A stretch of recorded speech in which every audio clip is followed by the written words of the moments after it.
ทุกหน้าสิ่งนานารับบริการเรื่อยมาเพื่อขอสั่งจะรักความก้าวหน้าสุขาพิญญา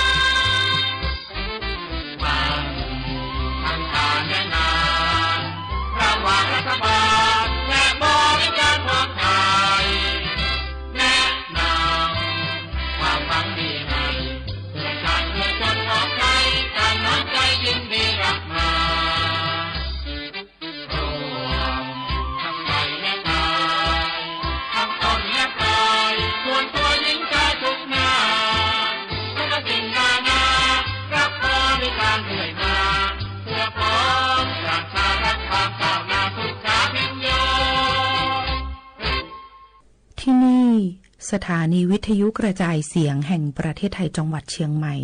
คลื่น AM 1,476 กิโลเฮิรตซ์ทำการส่งกระจายเสียงจากอาคารเลขที่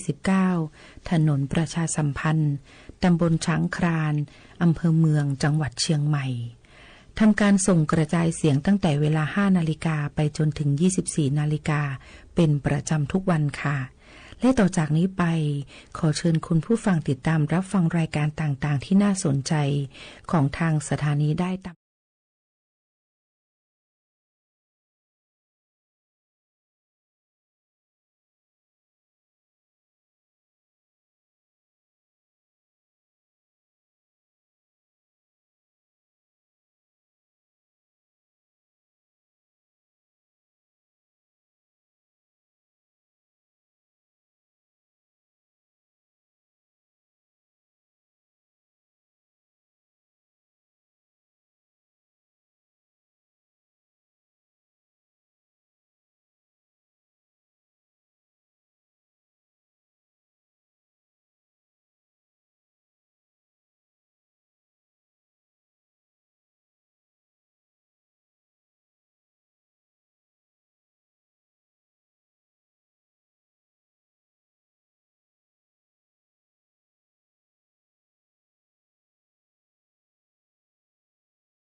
สถานีวิทยุกระจายเสียงแห่งประเทศไทยจังหวัดเชียงใหม่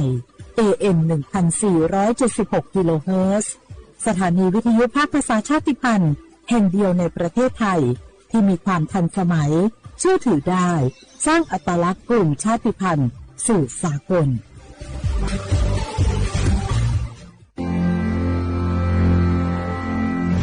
รากฐานสังคมไทยตั้งแต่อดีตจนถึงปัจจุบันเคารพเทิดทูนสถาบันพระมหากษัตริย์เป็นศูนย์รวมจิตใจที่เหนียวแน่นของคนไทยในเวลาที่เกิดวิกฤตทางการเมืองพระบารมีของพระเจ้าอยู่หัวก็ทำให้เกิดความสงบและช่วงที่เกิดวิกฤตเศรษฐกิจปรัชญาเศรษฐกิจพอเพียงของพระเจ้าอยู่หัวรัชกาลที่ 9พระราชทานให้กับคนไทยก็ทำให้ผู้ที่น้อมนำมาปฏิบัติมีภูมิคุ้มกันและไม่เกิดความเสียหายพระปฐมบรมราชโองการของพระเจ้าอยู่หัวรัชกาลที่ 10เราจะสืบสานรักษาและต่อยอดและครองแผ่นดินโดยธรรมเพื่อประโยชน์สุขแห่งอาณาราษฎรตลอดไปพระมหากษัตริย์ไทยทุกพระองค์ทรงห่วงใยราชเสมอสถาบันพระมหากษัตริย์ไทยศูนย์รวมใจไทยทั้งชาติ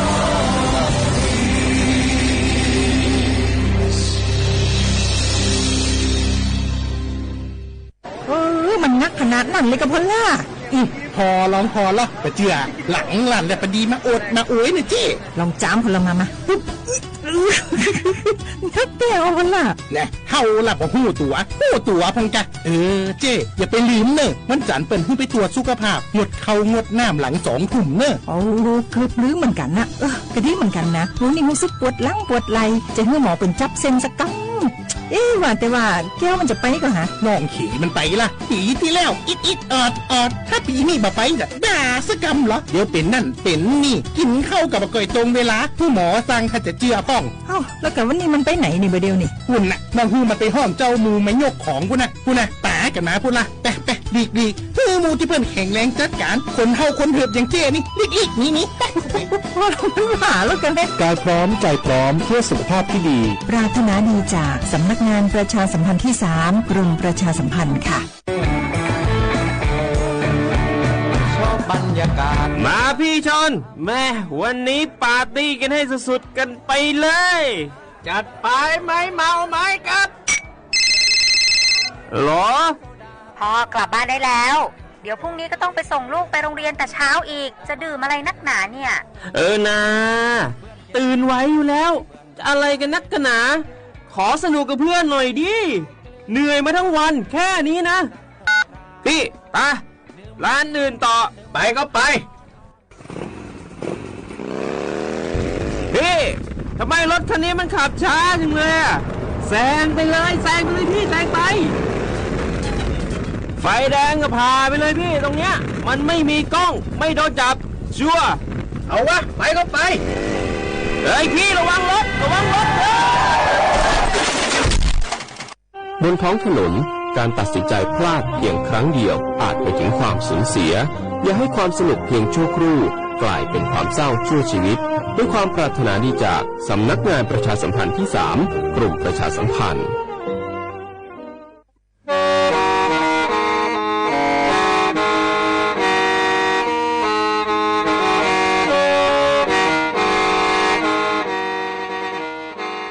đầu múa số đông chua sang xua hú tế chiều thai đầu lũ xén tranh mài lũ sư hở hà lù mong inu bê hà o già giáng sớm chú bê hà thầu sư hở chú tên chú trao tên giáng trong đu bê hà thầu sư hở cầu sang tên chú cầu gì tên trang tờn đầu sang em tê ý chén plau bùa sang chậu trao kHz đầu nó mong giờ bê lù mong suốt lao so cán nồng tàu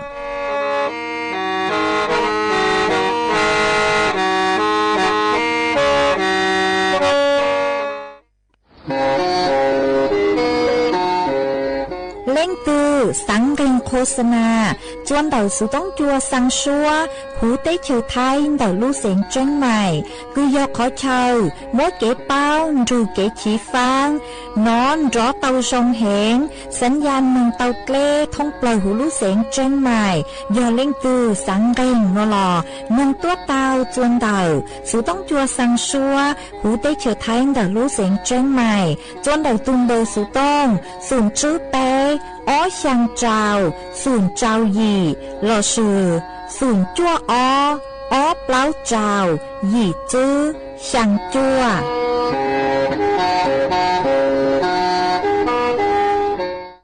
ย้อซองอีจงนะจุกตินิ่งจางสวดเล่าจวนนูวันอาทิตย์นูตีมิงเก่าอ้อรู้เจ้าลินดูชงอ้อเชิงจื้อปัวเจ้าเจ้าหยี่นูนวลย่างจัวลิงเรมิงเก่าช่างตูจ้าคือกังนูนวยหยดเละปีกีย่างจัวลิงเรมิงเก่าหยี่ตูจ้าคือกังปีกียงบัวชงนัวยอนังชงเดานัวกูยาชัวเสียงว่างจงชาตรังจอนตู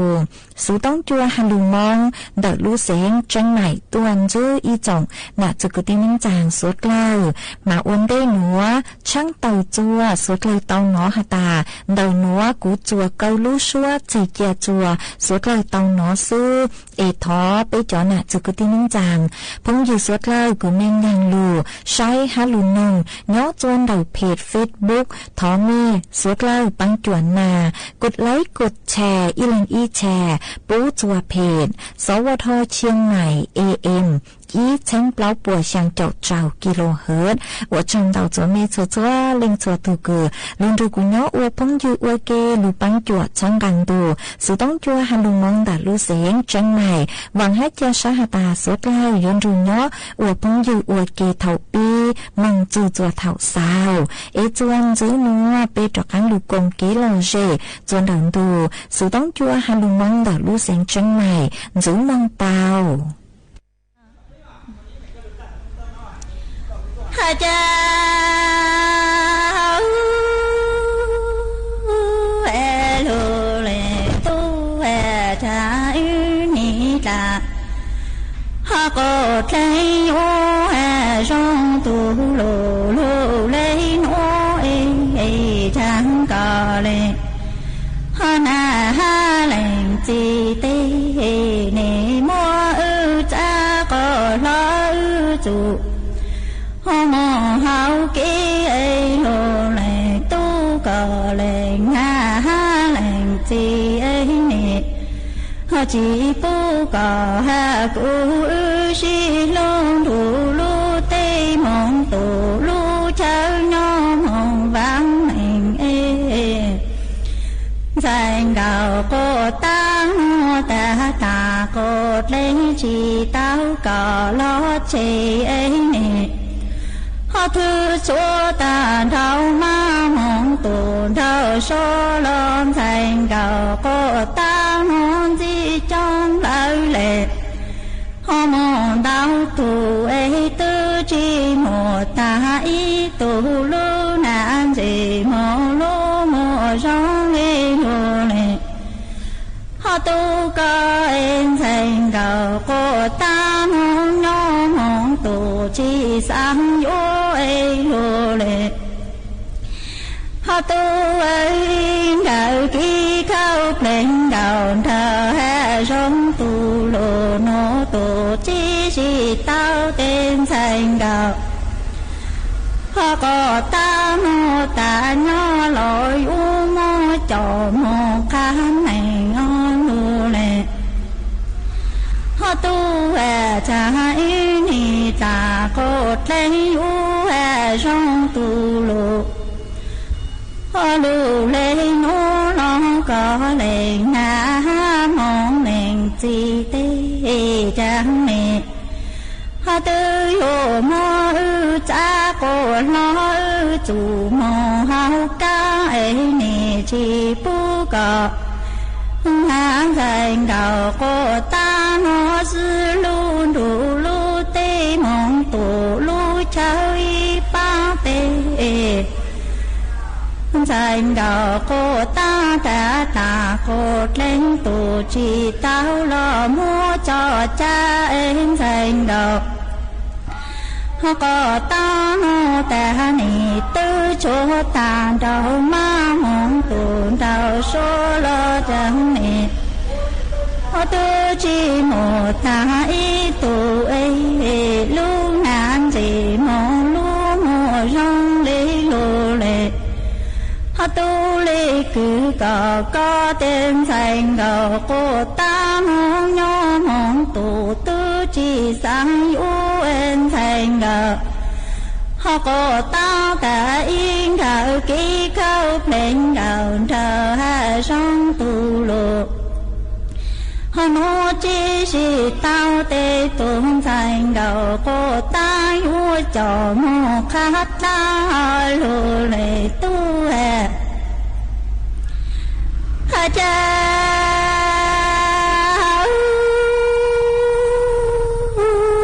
lù lệ tư ni cha cô lên hà sông tu lù lù lấy ngô chẳng cờ lệ ha mong mình chỉ nó tu chi phụ sông lù lệ tu ni mong cờ ha cú cha cô lo tu chi phụ si tao ấy lù lệ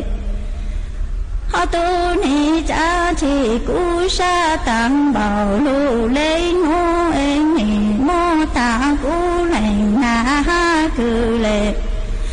chỉ lu mong bà cha bê chẳng nọ tăng em danh đầu cô tai hoa sao kỳ lại dù cô chạy mong ô nọ nhỏ lù ô hào ấy chỉ nọ lo tụ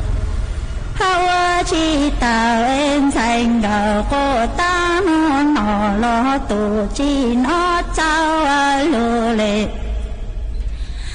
tu cha yên ni cha cô thấy u hè sông tu lù lù lấy ngô long chẳng cờ lệ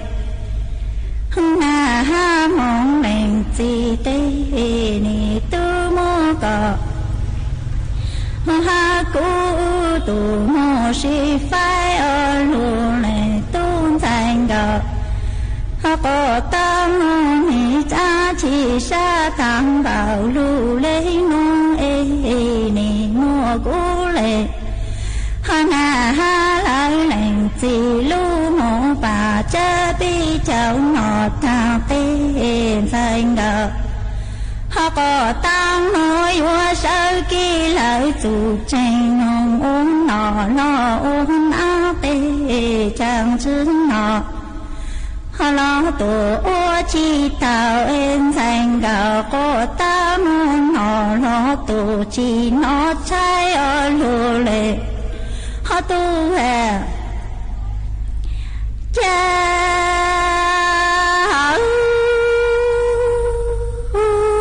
lù lệ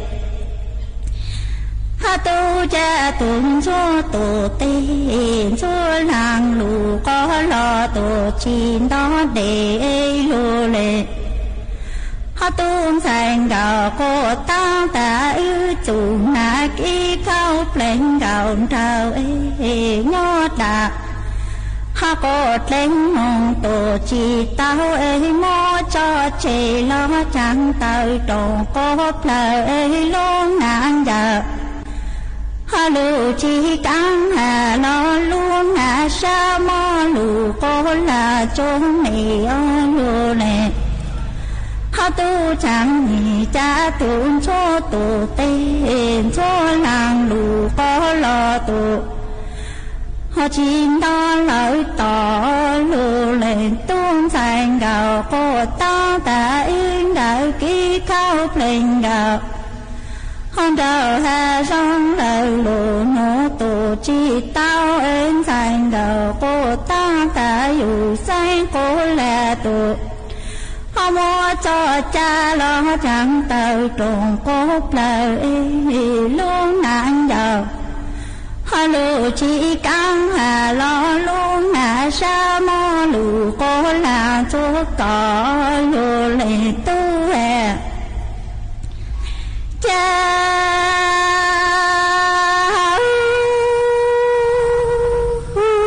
lô lệ tu cha tu lệ chân tư tư dù có danh tu cho sao trái lô lệ tu tu na ký cao pleng gạo trào hà sông tu lù lù lấy nó en thành gạo có tăng nó luôn hà chỉ lệnh đà con dù mô cho chúa có ý lệnh ô tu trừ ấy có hay lệnh tu ô tu ca ấy nô nô đà có tay mong tu chỉ tao có yếu mong tu có ta ấy có chỉ bao tâm thành đó có ta nó dù này cái uốn dấu có tên họ tư u rồi có ta tao ấy mình đã tê tu chỉ tu sao lô lên tu cha cha tu để chân ấy tư dù có danh tu đó sao lời cửa lùa lên tuôn thành đầu cô ta đã ư chủ họ là kỹ cao lên gạo thảo ấy ta cô tay hà rong tu lùa họ nó tu chi si tao ấy lùa lên tu nó cô lu nà chi lần đà cho con chú nông nề mua cho chú có ý lệnh tổ ô tu cá ấy cả hãy tu nhỏ mong ô tu chữ ấy nô nô đà họ có tranh ngô tu chi si tao có yếu mong tu cô ta có họ chỉ bao tam thành đạo cô ta nó chủ na cái uốn dấu có tên ni tu yếu họ giống của ta tao anh mình đã tê tu chỉ lử nên lô lệ tu cha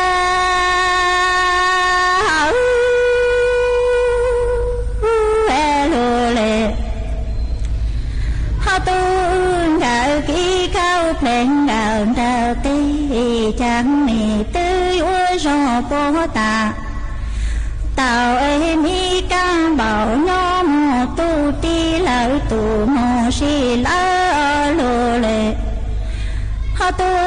ta có tranh chủ gì nó tu chi si tao ấy cầu dung mong tu cô ta tê cờ vô môn thành gà cô ta non vô tê nè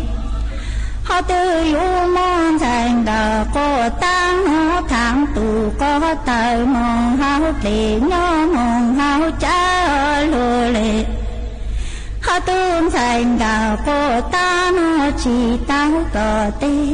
trái u mô lô lệ họ tu lu trên ta tô con lu rau rong đầu lấy cả em chú tang na họ trai chữ ô cú chủ na kí mồ khó xa chủ na kí mồ khó lỡ nê lùa lệ họ tu hè cha ý ni cha họ có thấy vui rong po ta tao ấy mi căng bảo tu tí tu mô y bố lô lệ họ tu nó ta có tranh mong tu chi tao ấy cầu yu mong tu cô ta có họ yu mong thành đạo cô ta mong chú tế nè yu mong thành đạo cô ta thắng tu họ có tờ mồ cho đàn cho mồ cho lùa lệ tôi đại ký cao lên gặp họ đầu mua trả cô tay chỉ tao tên thành đầu cô tay u mua còn châu tên thành đầu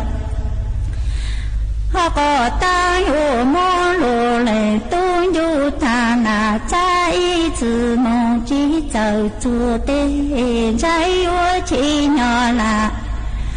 他在早西冷的地梦已经到路来都你家起故沙糖包路。họ lù lên ngô là chỉ tao có tên thành gạo cô tai ô chín đủ luôn họ ta chúa tù mô trang hiền thành gạo cô tai ô mô chủ mô sa pa nô tu dọa họ con si em thành gạo cô ta lên mô yu có ý lấy tu tu họ ý lên nhủ chỗ có lưu ha chỗ lại có bùa chỗ có họ cứ đua nô mong tù tì trắng mong tù tì nà lo cứ trốn dành đỏ có ta nó ý lên nó tê nè họ cha lông nhỏ là xây họ lùa lệ tu hè Chuan giữ núa yếu mỗi y sang lù bao cho lù thẳng chùa bế số thâu tàu bao hạ chun đợi tụ căng mó chứa HIV là sự tụ căng mó chứa AIDS mà cho lê sang núa của tàu mua cho nụ chữ cử sấy chùa kế no cắn hào húกระทรวงสาธารณสุขcủa tàu tờ tua thua tờ hạ chùa tụ căng mó núa hạ tà tăng sư núa สถานการณ์นุเจกุนซื้อหาตามมวยเกซื้อกินเดาตุกังมอหนัวเดาแหงย้อจวนเดาเตเขียวไทยมาเจ้าเล่เกชนจวดเช้าเฝ้ามาชงหนัวชงอ้อเชงจูปวดเจ้าเจ้าหยีกูเต่ามั่วจอตัวหนึ่งคือเต่าใจตุกังมอหนัวคือยอจอช้าซื้อช้าจูลินเต่าหยีเชงหยีปัวเจ้าเจ้าอ้อเล่งหากูเฉินมั่วจอตัวหนึ่งคือเต่าปัวจูซาลุนเต่าตุงมอหนัวกว่ายอลุนเต่าภาวะโรคแทรกซ้อนรุนแรงมากูปวดจูซายออีหวังอ้อปัวเก่าชังลิงเหล่าฮะชื่อตั้งนินดาวเจ้าเล็กคือเก๋เต่าชวนจวดเช้าเฝ้ามากุนจื้อหาตาจอข้อมูลชาต่างชื่อหนัวชงอ้อจิ้งจื้อปวดเจ้าเจ้าหยีมั่วจอตัวนึงคือเต่าใจถูกกังมอหนัวคือเจ๋งมั่วจูชายอจื้อแสนเจ้าหวังหยีเช้งจื้อปัวเจ้าเจ้าจื้อแรงมากูเจ๋งเจ้าจ้องกึ่งเก่าเลหามัวเป็นสื่อหาตาสุกี่จ้องจู่ๆตัวหาวิยหาตานี่นัวนี่เก๋เก๋ชื่อดาชื่อเด้งอวบเปล่งอวยยีจื้อมั่วเก๋ตีท้ายมาวิเลนเดากูอวดจัวตุกังมอหนัวจอกอังมั่วตัวหนึ่งเต่าใจจ้องจู่ๆตัวเหล่าฮะเยอะอีกขอคือเช่ากึ่งเก่าเลมาจอหนูจื้อปัวหาตาเจอหาตาจอคือชั่วปัวเต่าตัวช่างเต่าฮะมัวจูเขาเก๋กูลูปังจัวตีท้ายกัวหูจอเปเสียงสดเลยลูตีท้ายกัวกูเจ๋งปูเต่าหาตามั่วจอกูโยจอช้าจงจู่ๆตัวเหล่าฮะมาวีเล่นได้หนูเจจอหนูจื้อคือใช้ชัวเก๋นอกอังเฮาหูกระทรวงสาธารณสุขปัวชาเลเต่าตัวช่างเต่าจัวจอไปเสียงสวดเล่ากูเล่งตือสังหาตามั่วความเสี่ยงจังหอยอยู่เต่าใจถูกกังมอหนัวหนูเจอยู่จู่เต่ามุงชวนจัวกัวใช้หาตาปุยเต่าใจถูกกังมอหนัวเล่าโยหาตาเต่าใจนัวรออยู่จู่เต่ามึงกังจอชั่วต้านไวรัสจะหลุนนอเอตีท้ายจุปุกวดถูกกังมอหนัวกี่จวนจื้อมึงจัวหลัวหรือตูวิโยหาตาจูอเลนดาวนูเจยมัวจอตัวนึงคือเต่าใจถูกกังมอหัวจอช้าจงจู่ๆตัวห้าอวดจัวมัวจอตัวนึงเต่าปวดจูสานเด็กถูกกังมอหัวห้า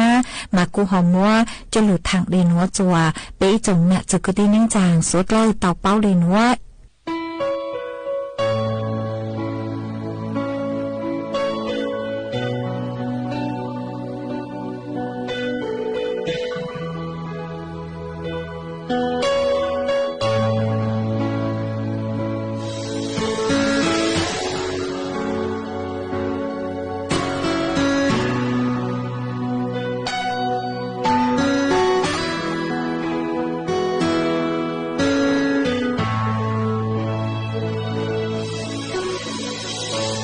xuyên dậy đêm đi lo ta li nó lưu xuyên chuyện do ta ý tu li con có lo mê lưu sông cứ chuyện cho chi đó đu tế ta mò chỉ sinh ra con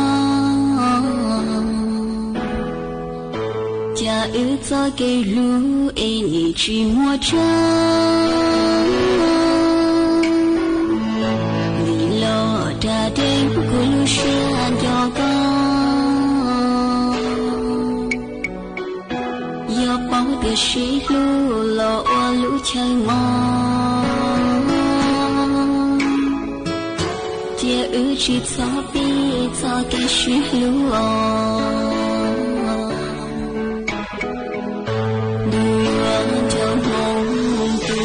故事多多面前多白出发只知道了我这故一生不想知道我公高粱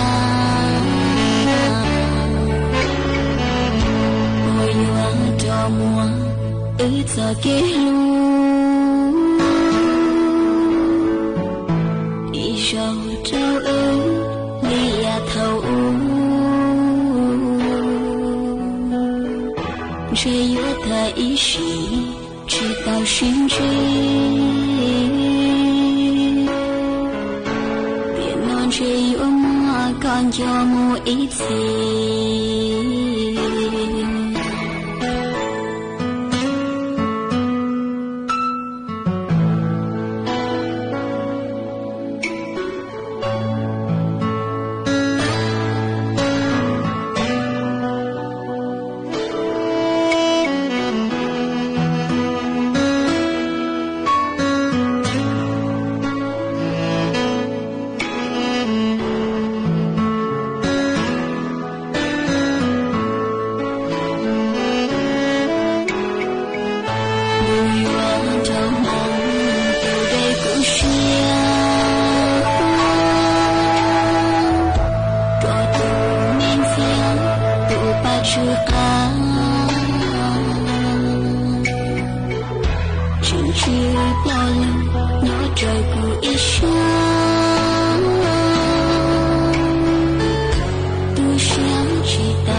giờ kế lu ý rau trao ư li à thầu却有他一时直到寻追别弄却有我感觉我一起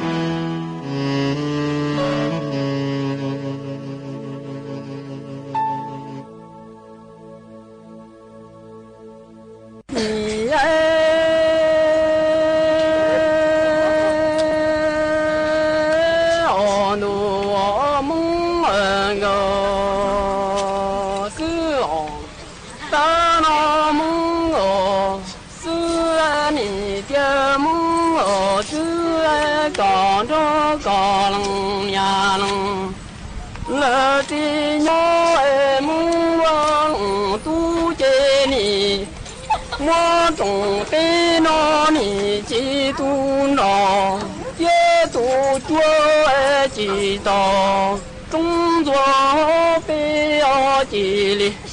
qua tu tổng đông sa ni loan cho tổng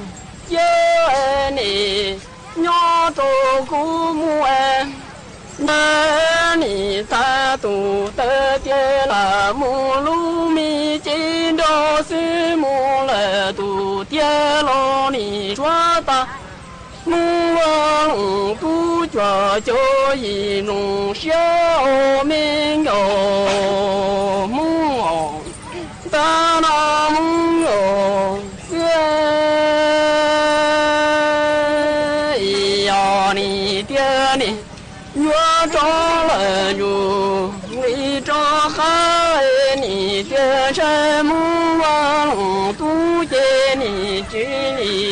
中，对那东着那都着家几绕都从胸中，东啊东西里，我东啊梦哦。是里了农娘，我的农儿原木了都耶，哦你爹了木木啊龙不路娘今朝随便有，应那爹原木了你做的木啊龙都爱做这一龙。勒马木有色哟，木有是啊你爹高鸟州古木哎，这不美牛对啊你那上来高，这爱牛对鸟牛。对几年报年，这面牛对几年在这里做月木主一个，鸟州古木一个，要里中的木都来月木样样个，手里呢一二你爹要路娘在这路了。正月闹的水里暖一朵，做一个人背着爹，马老给有给着有生里，也记着家梦儿哟，是哦，但那梦哦是你家嘟嘟牛的你那让梦来搞。这牛对着你娘牛，对着把牛对着你，在早市里做月木主的木儿哟，是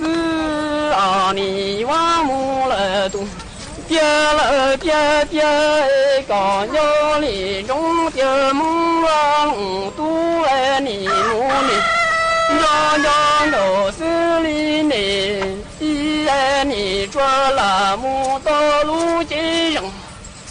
上一娘里木爱样样家娘，背着奴儿娘，奴背着里了，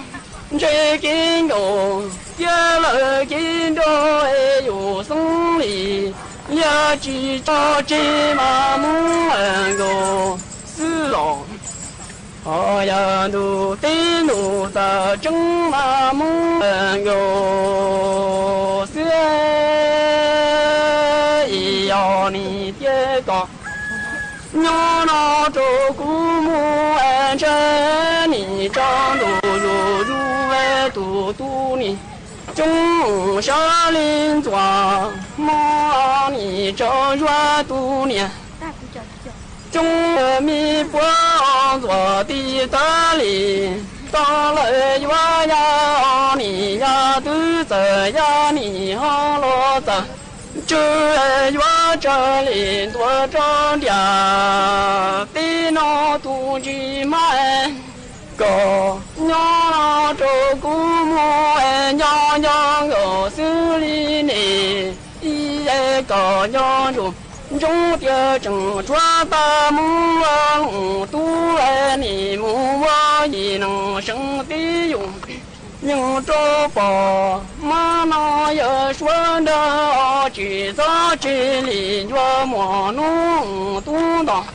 这是里弄一多，早爱你多木把到你个老家。今天我家山里呀里，这样都是的，你梦咱们梦哟是哦，呀你呀，哦呀故山都的哟梦哟是哦，这到了。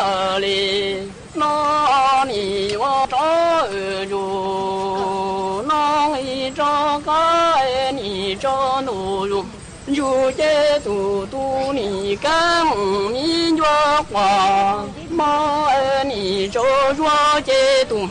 tu ni chung mi phân dọa mơ dọa đi tới li ta giờ ya nhỏ giờ chơi ni chơi li to cho dia tí nó tu chế chế muốn gom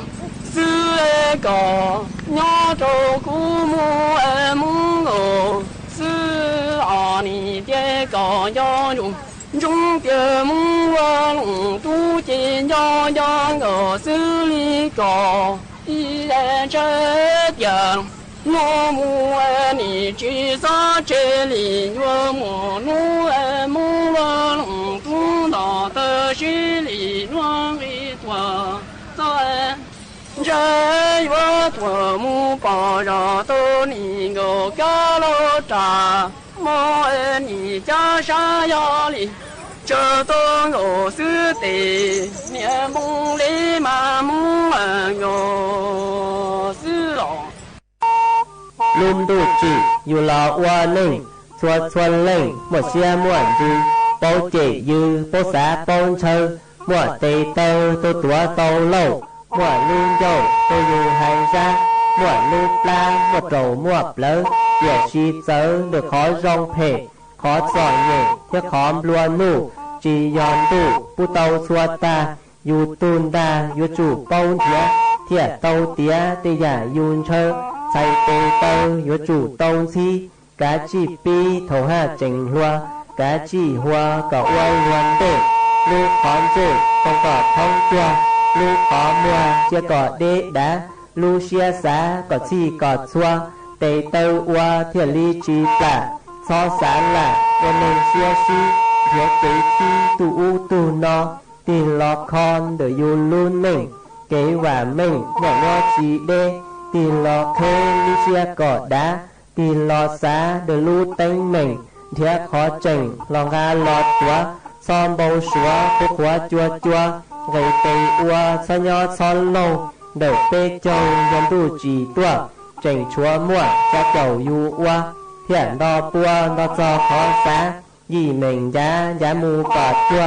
ยี่เม่งวัวกอดเท่ยี่เม่งเจ้าวัวเตากอดเตียยี่เม่งเทียอย่าอยู่ชีมั่ว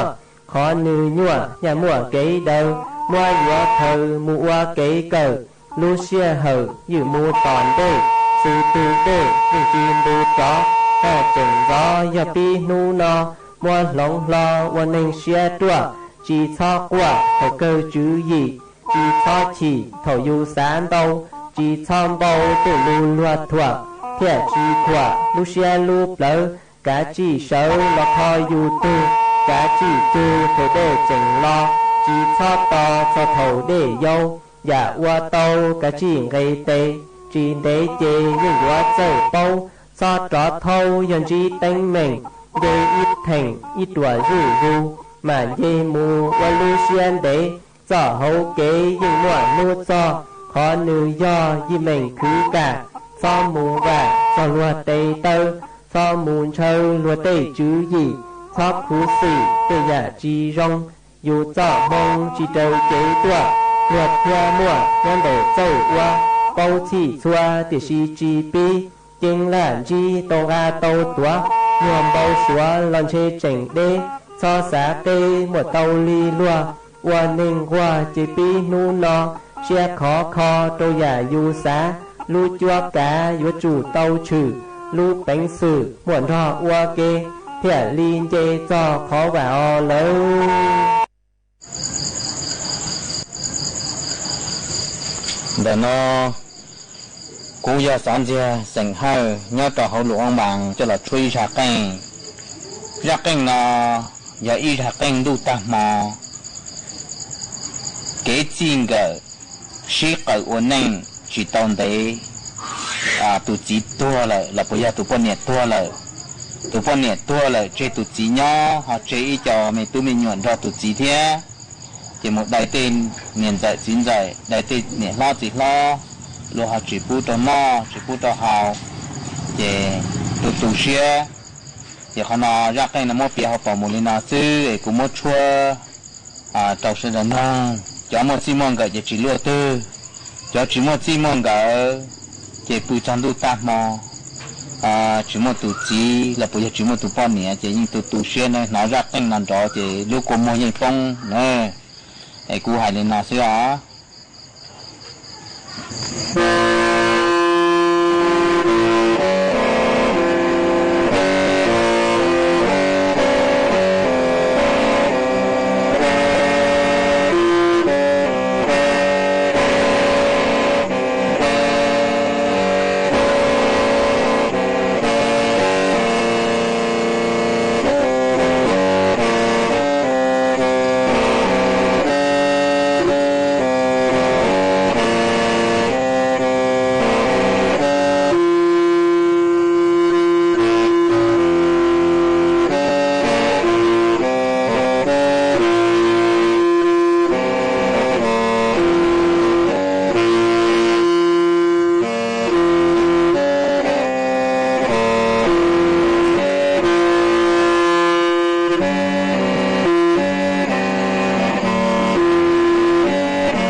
dạng ha của yêu sĩ sẽ hơn để lòng giờ lên đó sốt lời cả chỉ một mốt không cho lúc nó chọn đâu nè yêu chủ lưu trả lời vì tê mi nhua yêu sai yêu ở tuổi cậu mỗi khu nào gì si yêu ở tàu chua lúc xong ở từ cùng mấy từ tu đang tỏ cỡ nhau hông y chợ hà lư dù mong chỉ mua để ở từ chỉ nhận chạy mò trả lại tàu xe lại để cho chúa nạp bu rồi ở từ nhỏ lại sư nạp bu là lo lại để một lần chỉ là cái tên tốt lần chỉ là chỉ khó trên tê trên tờ lúc sẽ hở thấu nó mò mà mỗi tay rau mò và trên lỡ bề vò cho sâu trong để từ nhau chạy run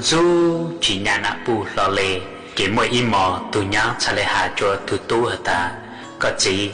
có nạ mà ô chúa cả này sau hướng lại giờ trình cha có nạ được bên nó mỏ sâu trong qua kia hả chị chế của gì ông gò chỉ tao mỏ lệ ta kia có cho lên mùi dũa y lúc trong em mua có nạ chạy mù nó mỏ cho tỷ cậu chế thì na từ tu qua chỉ tao lấy cha chị nữ trả lên mùi dũa tao y lúc trong lúc mua nữ nạ chạy nó mỏ cho tỷ cậu chế lại chỉ lấy thằng đời lưu chị từ tu ha tu nhang cho lấy chỉ lưu lên nạ lấy lại chả lấy nạ nó mò tí cậu chế chỉ lấy nạ từ tu xa nạ nụ nó mò dù có mùa sư tao chỉ để tao cá chỉ chợ trừ lúc chạy Christmas chỉ khu nạ chín đó chả lấy mùi dùa tao ít khó thoại lưu cho từ tu tu giờ cho Lego cứ giờ cho thoại mua xít lò và tao lúc chế chỉ ở từ tu đó chả mua cho thoại cho lưu xít lò và tao ít lúc nhỏ chế rong gạo ở từ lúc sai mà ở từ những khổ cơn gạo hả ta ở từ tu mà mua bệnh sự hả kinh hình chỉ ở từ sẽ lên nó ở từ nhỏ tu đã hả ta mi tu có lúc chế nói rong gạo hình mua bệnh trời không bự chỉ ở từ nhỏ tu đã sẽ lên khá cho ở từ hả ta là hát gì cứ lúc chế nó mà mua bệnh không bự na lúc không luôn đã nó giờ của hát của tôi có bự lu họ lu mi ra tao nó chè giờ của cho mi nhỏ lu họ lu mi ai sáng tao u nó chè giờ mi lẹ chỉ ta lên đại sư lu không đại nó giờ không nằm mò lu trong lu cứ cháu trở hụt lại nó giờ của tôi có pu ha của cho mi nhỏ pe lu trong nằm mò họ mê lu trong nằm mò chè của mất cháu cho tí cậu chè tí chè khu nà chín đó cha lên nó ở từ tu hả ta mi tu ele nu có lu tua có một có pu mi nhỏ có chỉ lú lại ló và cha có họ mỗi trái một nó mỏ cho tí cầu chế tí nó chế ở từ nhỏ tu đã trả lại hà cho ở tu hả ta nà hát gì của ye lú mê là mà ta xí mà lửa nu của lú tua của yo có pu ha một mi nhỏ chế mấy gì lâu lại cho tu này lâu chế yo chủ nó mỏ thì cầu chế là bồi yo mà ta xí nó của pu lâu lại bé thứ chỉ cha của pu được bé nó mỏ đã lú trong lú là nè chế lửa nu chế mấy hạt chi nó tì cầu chế tí ý à lấy của bu hát sư lò mò thầu cứ ở từ nhà tu hà lên nó cho ở tu ta chế ở tu cho lên ra chỉ buộc cá hà lên chẳng gì lên lại chỉ lên thầu đời lu chế ở tu sẽ lên trọ kháng trả ở tu nạp bu trọ kháng lùn rù bố nò mò cho sò lu trong lu hà ở tu sẽ lên lu ở tu nạp bu lu chù cho nà nu nô ý chồng phong dư bé sốt lời cứ tuần đời nó số lên cho tôi dây mua nạ mua gì sốt lời dây mua tu mua kỳ dạng cứ yêu kha cho yêu tên mi tu mi nhua mà bố yêu cờ chỉ tao ta xì dạng cứ yêu ô cho bố bù mà bố yêu khẩn gạo yêu lên đó yêu liền nú có sáng của cái cho mi nhua lu có cái ta xì nó có yêu chủ lu có nạ có gì chùa cái cho mi nhua bù họ giờ ta chỉ nó có chỉ lu có nà có gì chế lười nu có thể mi tu mi nhua dây chỉ lu có ý dạng gạo ha cho cứ đi bé cho cứ tôi nhỏ cho lu tôi chế nó bố mua lên từ tăng tỏ cho yêu nà yêu gì màu nhỏ tỏ chế lâu ha cụ thọ kha cho có hả ta lu chế lâu cứ ta chỉ nó có cho có nà có gì màu nhỏ chế nữ giờ lu chế lâu cứ lười nu có thể mi tu mi nhua yêu cho có một nhỏ y dạng gạo ha cho mình nhua cứ tôi yêu nhỏ tới chuyện mình cả nó mà bố cho lên mình cả là đó bố chỉ bảo hả ta kế lúc nào lúc gì giờ lấy chàng lên na giờ yêu lúc yêu nào yêu gì ta chỉ nó cho bố bù chỉ là nu bố cụ lưu lưu yêu ý dạng lên đó họ do ta chỉ nói yêu chỉ lưu yêu này yêu chỉ yêu cho yêu này yêu chỉ mong nhớ chế lao là do yêu ở bề bề cho yêu này yêu chỉ vậy lừa nú bố như khẩn cầu khẩn đó đó cá ô cho yêu hết sữa giờ na nú nọ lên từ mua chỉ đưa yêu nhớ nữa kì cả chỉ lưu lưu nữa lừa nú có gì tàu chạy khẩn đó đó cá họ giờ lên từ họ tàu cho yêu này yêu chỉ mong nhớ bề chế lao lại nó là mà nó một chữ để cả chi mong cho yêu này yêu chỉ đó cá luôn đưa yêu nhớ vì yêu cho mình nhớ yên yêu sai trong yêu ở tu cầu ý chàng ngạc từ cái tiếng chàng suốt lao lũ sư hậu cú tư yếu tang lao ở trong đào cho mẹ chua chua lên chua tu cử mẹ lũ bắn chua chẳng càng đồ sự đóng chua hà lũ mong đặt lũ sinh chân này luôn ru nhó ua phong du ua kê thầu pi lũ chua chua thầu sao trẻ cú chuẩn giữ men bảo lên múa sư ở bên màn cho căng lũ xương giữ lúa chuẩn đợn đồ sự đóng chua hà lũ mong đặt lũ sinh chân này thầu sơn giữ lũ sư hậu chú tiếng chú trao tiếng thầu giáng trong đô lũ sư hậu cậu sang tiếng chú cậu dị tiếng ở trong đào nhớ rong suốt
ถานีวิทยุกระจายเสียงแห่งประเทศไทยและเครือข่ายทั่วประเทศเสนอข่าวต้นชั่วโมงรู้เร็วรู้จริงเกาะติดทุกสถานการณ์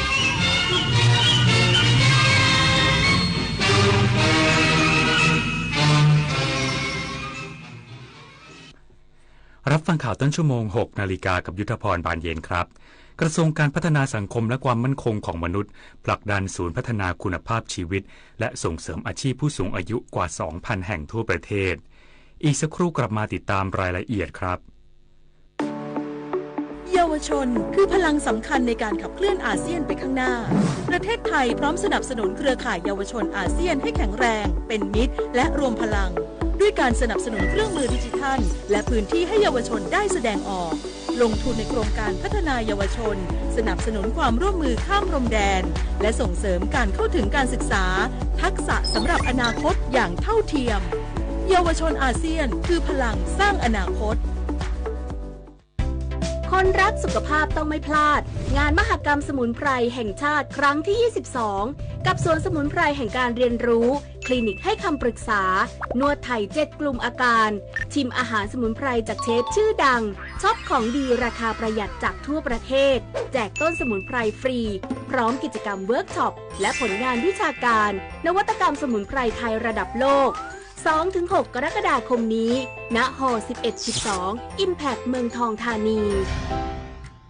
คนชอบตื่นเช้าฟังข่าวตอนเช้าให้ทุกเช้ามีสาระตีของร้องข่าวสื่อสารตรงถึงชาวบ้านในทุกพื้นที่ผ่านหอกระจายข่าวทั่วไทยจากการจับมือกันแน่นของกรมประชาสัมพันธ์และกระทรวงมหาดไทยออกอากาศทุกวันเวลา 6:30 น.ถึง 6:45 น.ในรายการข่าวยามเช้า FM 92.5 เมกะเฮิรตซ์ทางสถานีวิทยุกระจายเสียงแห่งประเทศไทยและเครือข่ายทั่วประเทศคนไทยรักสุขภาพฟังทางนี้ขอเชิญร่วมออกกำลังกายสร้างสังคมสุขภาพดีกับโครงการแสงดำใจไทยทั้งชาติเดินวิ่งปั่นป้องกันอัมพาตครั้งที่ 11 เฉลิมพระเกียรติด้วยแนวคิดใหม่ออกกำลังกายเป็นนิสัยห่างไกลสโตรก No Stop No Stroke สมัครได้แล้ววันนี้ที่ wrb11.thai.run ถึง 31 สิงหาคม 2568 มาร่วมกันทำให้การออกกำลังกายเป็นส่วนหนึ่งในชีวิตประจำวันแล้วมาเดินวิ่งปั่นพร้อมกันทั่วประเทศ 2 พฤศจิกายนนี้กระทรวงการพัฒนาสังคมและความมั่นคงของมนุษย์ผลักดันศูนย์พัฒนาคุณภาพชีวิตและส่งเสริมอาชีพผู้สูงอายุกว่า 2,000 แห่งทั่วประเทศรองรับสังคมสูงวัยนายอนุกูลปีดแก้วปลัดกระทรวงการพัฒนาสังคมและความมั่นคงของมนุษย์กล่าวว่าได้จัดกิจกรรม Open House ส่งเสริมการเรียนรู้โรงเรียนผู้สูงอายุและศูนย์พัฒนาคุณภาพชีวิตและส่งเสริมอาชีพผู้สูงอายุต้นแบบจังหวัดอำนาจเจริญเพื่อขับเคลื่อนงานพัฒนาผู้สูงอายุทุกมิติภายใต้แนวคิดร่วมแรงร่วมใจผู้สูงวัยกายใจเบิกบานซึ่งปัจจุบันมีศูนย์ดังกล่าว 2,223 แห่งทั่วประเทศโดยภาคตะวันออกเฉียงเหนือมี808แห่งและจังหวัดอำนาจเจริญมี11แห่งในขณะที่โรงเรียนผู้สูงอายุมีจำนวน 3,377 แห่งทั่วประเทศโดยภาคตะวันออกเฉียงเหนือมีจำนวน 1,460 แห่งและจังหวัดอำนาจเจริญ92แห่งนอกจากนี้ยังมีผู้บริบาลคุ้มครองสิทธิผู้สูงอายุ342คนทั่วประเทศกุรินทร์พัฒน์สอนการรายงานสำนักงานส่งเสริมเศรษฐกิจดิจิทัลขับเคลื่อนภารกิจบนพื้นฐานสิทธิมนุษยชนยกระดับคุณภาพชีวิตประชาชนด้วยเทคโนโลยีดิจิทัลอย่างยั่งยืนนางสาวกัสมากองสมัครผู้ช่วยผู้อำนวยการใหญ่กลุ่มงานยุทธศาสตร์และความมั่นคงสำนักงานส่งเสริมเศรษฐกิจดิจิทัลหรือดีป้ากล่าวว่าได้นำนโยบายด้านสิทธิมนุษยชนสู่การปฏิบัติในองค์กรภาครัฐถือเป็นหนึ่งในค่านิยมหลักขององค์กรที่ปฏิบัติมาต่อเนื่องโดยจะทำแผนสิทธิมนุษยชนให้สอดคล้องกับแผนสิทธิมนุษยชนแห่งชาติเพื่อผลักดันสู่การปฏิบัติอย่างเป็นรูปธรรมทั้งการพัฒนาทักษะดิจิทัลตามกรอบดิจิทัลสกิลโรดแมปเพื่อสร้างอาชีพและรายได้อย่างยั่งยืนการพัฒนาทักษะด้านโคดดิ้งให้กับครูและนักเรียนทั่วประเทศกว่า 500,000 รายกลุ่มเปราะบางเช่นผู้พิการสตรีและผู้ต้องขังให้นำทักษะไปใช้ในการประกอบอาชีพได้จริงพร้อมขับเคลื่อนโครงการด้านสาธารณสุขและเกษตรกรรมเพื่อความเท่าเทียมและยั่งยืนเช่นโครงการ 5G Local Medical Service เพิ่มประสิทธิภาพการดูแลผู้ป่วยฉุกเฉินและโครงการ AI for Better Life ในการคัดกรองมะเร็งปอดระยะเริ่มต้นด้วยเทคโนโลยีปัญญาประดิษฐ์ชวิสาปทุมมารายงาน ศูนย์ต่อต้านข่าวปลอมแจ้งเตือนประชาชนอย่าหลงเชื่อข่าวปลอมมิจฉาชีพอ้างเป็นสำนักงานปปงเปิดช่องทางรับอายัดบัญชีขอรับเงินคืนจากมิจฉาชีพศูนย์ต่อต้านข่าวปลอมประเทศไทยได้รับแจ้งให้ตรวจสอบกรณีมิจฉาชีพอ้างตัวเป็นสำนักงานปปงหลอกให้ประชาชนเข้าไปตรวจสอบเพจชื่อธนาคารร่วมกับทางภาครัฐซึ่งเปิดช่องทางรับอายัดบัญชีที่ได้รับความเสียหายจากอาชญากรรมออนไลน์โดยพบว่าเป็นเพจปลอมที่มิจฉาชีพทำการตัดต่อภาพและข้อความไปยิงแอดโฆษณารับลงทะเบียนยื่นสิทธิ์ขอรับเงินคืนหากประชาชนหลงเชื่อติดต่อไปอาจทำให้ถูกหลอกลวงจนทำให้เสียทรัพย์สำนักงานปปงได้ประชาสัมพันธ์แจ้งเตือนว่าไม่เคยมีการเปิดช่องทางให้ยื่นหลักฐานขอรับเงินคืนจากมิจฉาชีพผ่านช่องทางออนไลน์แต่อย่างใดมาริชัยโยรายงานปิดท้ายที่กกต.เชิญชวนประชาชนออกมาใช้สิทธิ์เลือกตั้งสมาชิกสภาท้องถิ่นหรือผู้บริหารท้องถิ่นจำนวน45แห่งในวันนี้สำนักงานคณะกรรมการการเลือกตั้งหรือกกต.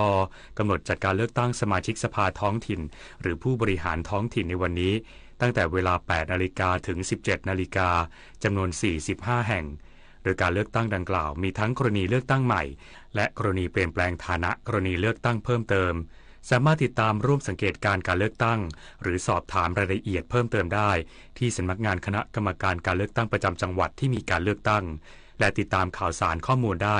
ทางเว็บไซต์ www.ect.go.th หรือสอบถามรายละเอียดเพิ่มเติมได้ที่บริการสายด่วน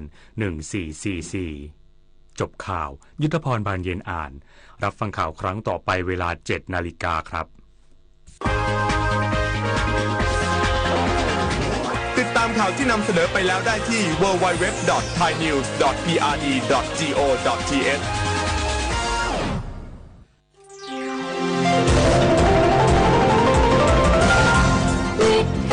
แห่งประเทศไทยให้ความรู้กู้ความสุข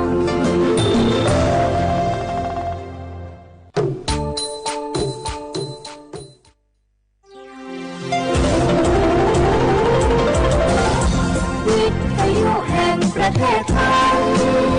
ให้ความรู้กู้ความสุข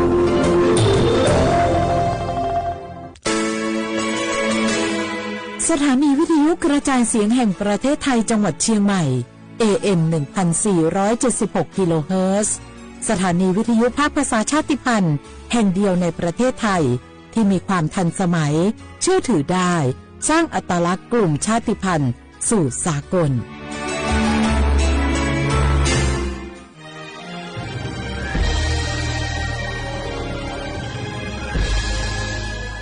เกิดเป็นคนไทยเติบโตบนผืนแผ่นดินไทยจงภูมิใจในความเป็นไทยชาติไทยเรานั้นนับเป็นชาติที่มีความเป็นมาเก่าแก่ยาวนานเรามีภาษาวัฒนธรรมและมีสิ่งต่างๆที่เป็นเอกลักษณ์ให้เราได้ภาคภูมิใจในความเป็นคนไทยเราควรเห็นคุณค่าและมีความรักชาติหวงแหนแผ่นดินอันเป็นมรดกของบรรพชน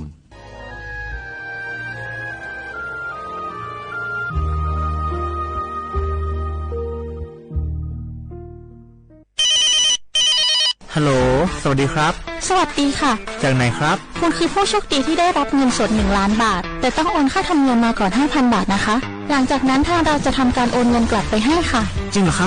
บงั้นเดี๋ยวผมโอนค่าธรรมเนียมไปให้นะครับขอเลขบัญชีด้วยครับได้ค่ะคุณโชคดีมากนะคะรีบโอนค่าธรรมเนียมมาก่อนได้เลยค่ะหยุดก่อนนายจะเชื่อจริงๆหรอนี่มันหลอกกันชัดเลยฮะจริงหรอหลอกยังไงอะนั่นสิเธอลองคิดดูสิว่าเราจะได้รับเงินล้านจากอะไรล่ะในเมื่อไม่ได้ไปเสี่ยงโชคหรือลุ้นรางวัลอะไรเลยจำไว้ไม่มีใครให้เงินเราฟรีๆโดยที่เราไม่รู้ตัวหรอกนะแถมยังให้โอนค่าธรรมเนียมไปให้ก่อนอีก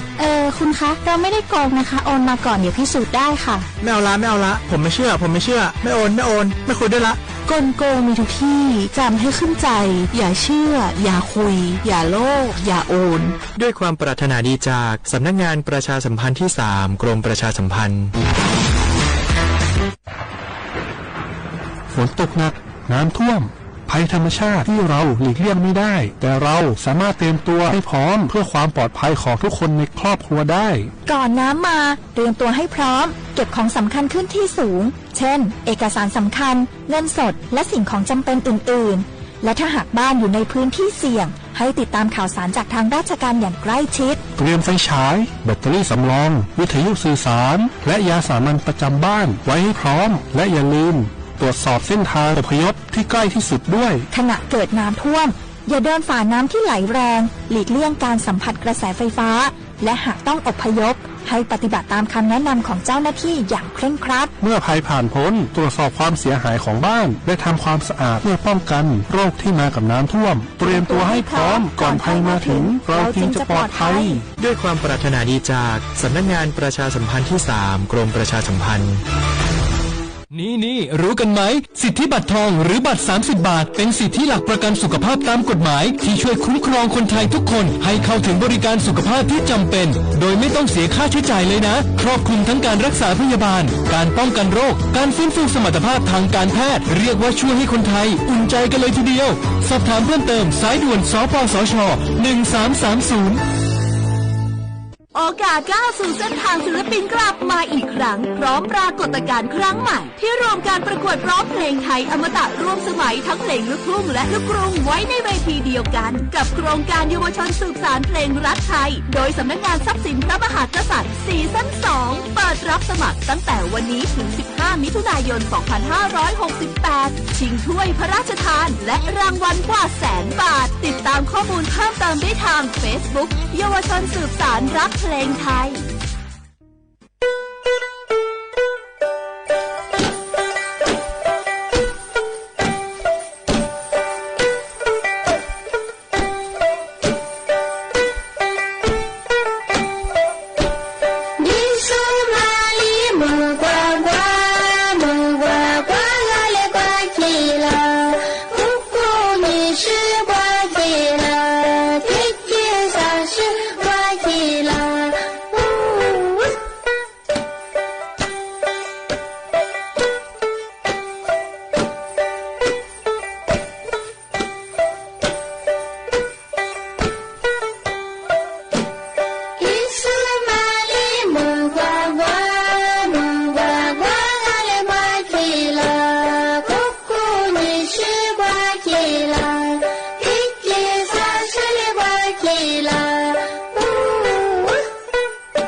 เ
เ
写话不来画画啊，你嘞从么话你节目啊我รายการลิสุงดูสุดพอไปแล้วอ่ะ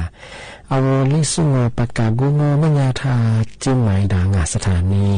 วิทยุกระจายเสียงแห่งประเทศจังหวัดเชียงใหม่อ่ะอาทิตย์ทาวระบบวิทยุเบอร์ไงระบบ AM ยี่ความถี่บางทีตัวลิฮาสิจะถูกกว่าจูเนี่ยคือดูละอาทิตย์ทาวฟิบัวคือไลฟ์สวยจังไงยี่เพลงบางทีสวทเชียงใหม่ AM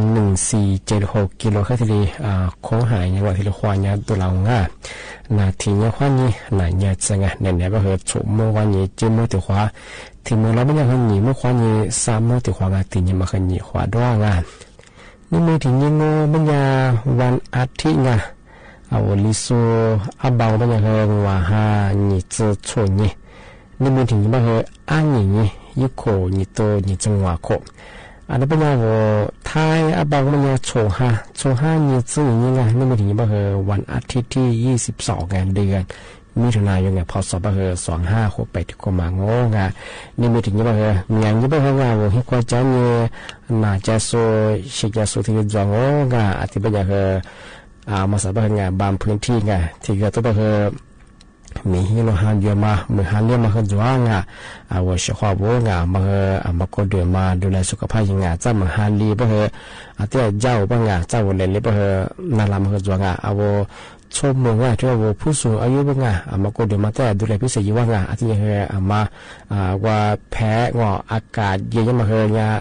ปัจจุบันจะเห็นที่จะมาหอกว่างเอาว่าการประกันในจังหวัดไทยว่าวันนี้ก็ดูเนี่ยหน้าตาเขาจริงจังจะมีเหตุการณ์อะไรบ้างเอานาลามาเกินนั่งแต่ที่เนี่ยเอาโลยูโซแล้วคือจะโซแล้วก็ยังบ้างมหันเลยบ้างเอาแต่จำมองแต่ก็ตัวบ้างมหันลีเสด็จเป็นยังว่าจะกุญแจเชียจะกุญจุลเลืองมาอันตรายยี่ข่าวขึ้นมองเอามหันเลี้ยโลชิตตัวบ้างจะกุญเราไปหลงคว้าสมองจุดเดียวบ้างว่ายิ่งไปเจอชนดังอุติอุปาเจชิงมาอันตรายมาแต่จำมองชวงที่นี่ที่ถึงมาโง่ไม่ยังไงชวงมาขยันที่นี่จำมองมาสับยี่ข่าวยุบปอขึ้นยังหลักโซ่บัญญัติสร้างสถานการณ์ว่าไม่หวานดีมาเข้าสู่บัญญัติปอชาเนี่ยว่าชี้เจ้ามาว่าจูเจ้ามาว่ามาขึ้นยังเอาตีนี้บัญญัติเรียกให้ขายปองบัญญัติสุดๆแพ้แล้วว่าเชื่อว่านี่ก็มาถ่ายเยถ้ากูไล่กูแชร์เองเอามาสักขึ้นเหมือนมาเฮย่าบัญญัติมางอยข่าวมาเฮนอมีการเกี่ยวกับพวกงานนกัมพูชาเจ้าเท่ามันเจ้าก็โฟล์จะรู้ว่าเราช่วยฉันก็เป็นไงมันก็ยิ่งเขาจะสิงอเราสมัครเขายิ่งปอใช้เงี้ยเอาละนี่ก็มันมีงาที่ยามมันสบายท่าเท่ามันก็โซน้อยโฟล์มาก็เอาเท่ามันนั่งสนามบินชาลาเป็นยังไงย่าถ้าโฟล์เรามาก็ยิ่งปวดหัวที่นั่นโดยชาลาเป็นยิ่งเขามันจะสิไงมันก็จะเชื่อจะรู้ช่วงไงทำไมเขายิ่งเขายิ่งปอมยังบางทีเลยปีมาใช่ไงแต่ก็ตัวบางทีโอ้เห็นยี่บีเราโซฟอนตัวบางไงเชื่อมันยังมาเจอมันก็จะยังไงมาสบายหลักตัวบางงอที่ว่ารัฐบาลมาชอบมาคืนยางอยิ่งเขายิ่งปอชามาคืนยาบางไม่เขาหรือสิ่งที่แต่กับกูยิ่งกับเช่นอาจจะมันก็เป็นยาว่าที่มาตีสอสบางจะสวยเชื่อมาจะบางพวกช่วยอันนี้บางมาแต่กับจำไม่ใช่ของมุสาเอาประกันสังคมอยู่สู้ผู้ประกันตรงมาตรา33เจมาตรา39เอามุสางบัญญัติรับสิทธิ์ฉีดวัคซีนป้องกันไข้หวัดใหญ่ได้ชงมาเฮฟรีก้าเทวประกันสังคมอยู่สู้ผู้ประกันตรงมาตรา33เจ39นี่มีกับโป้ขวานซึ่ง3ถึง4ที่เรียกก้าบ้างเปิดช่อง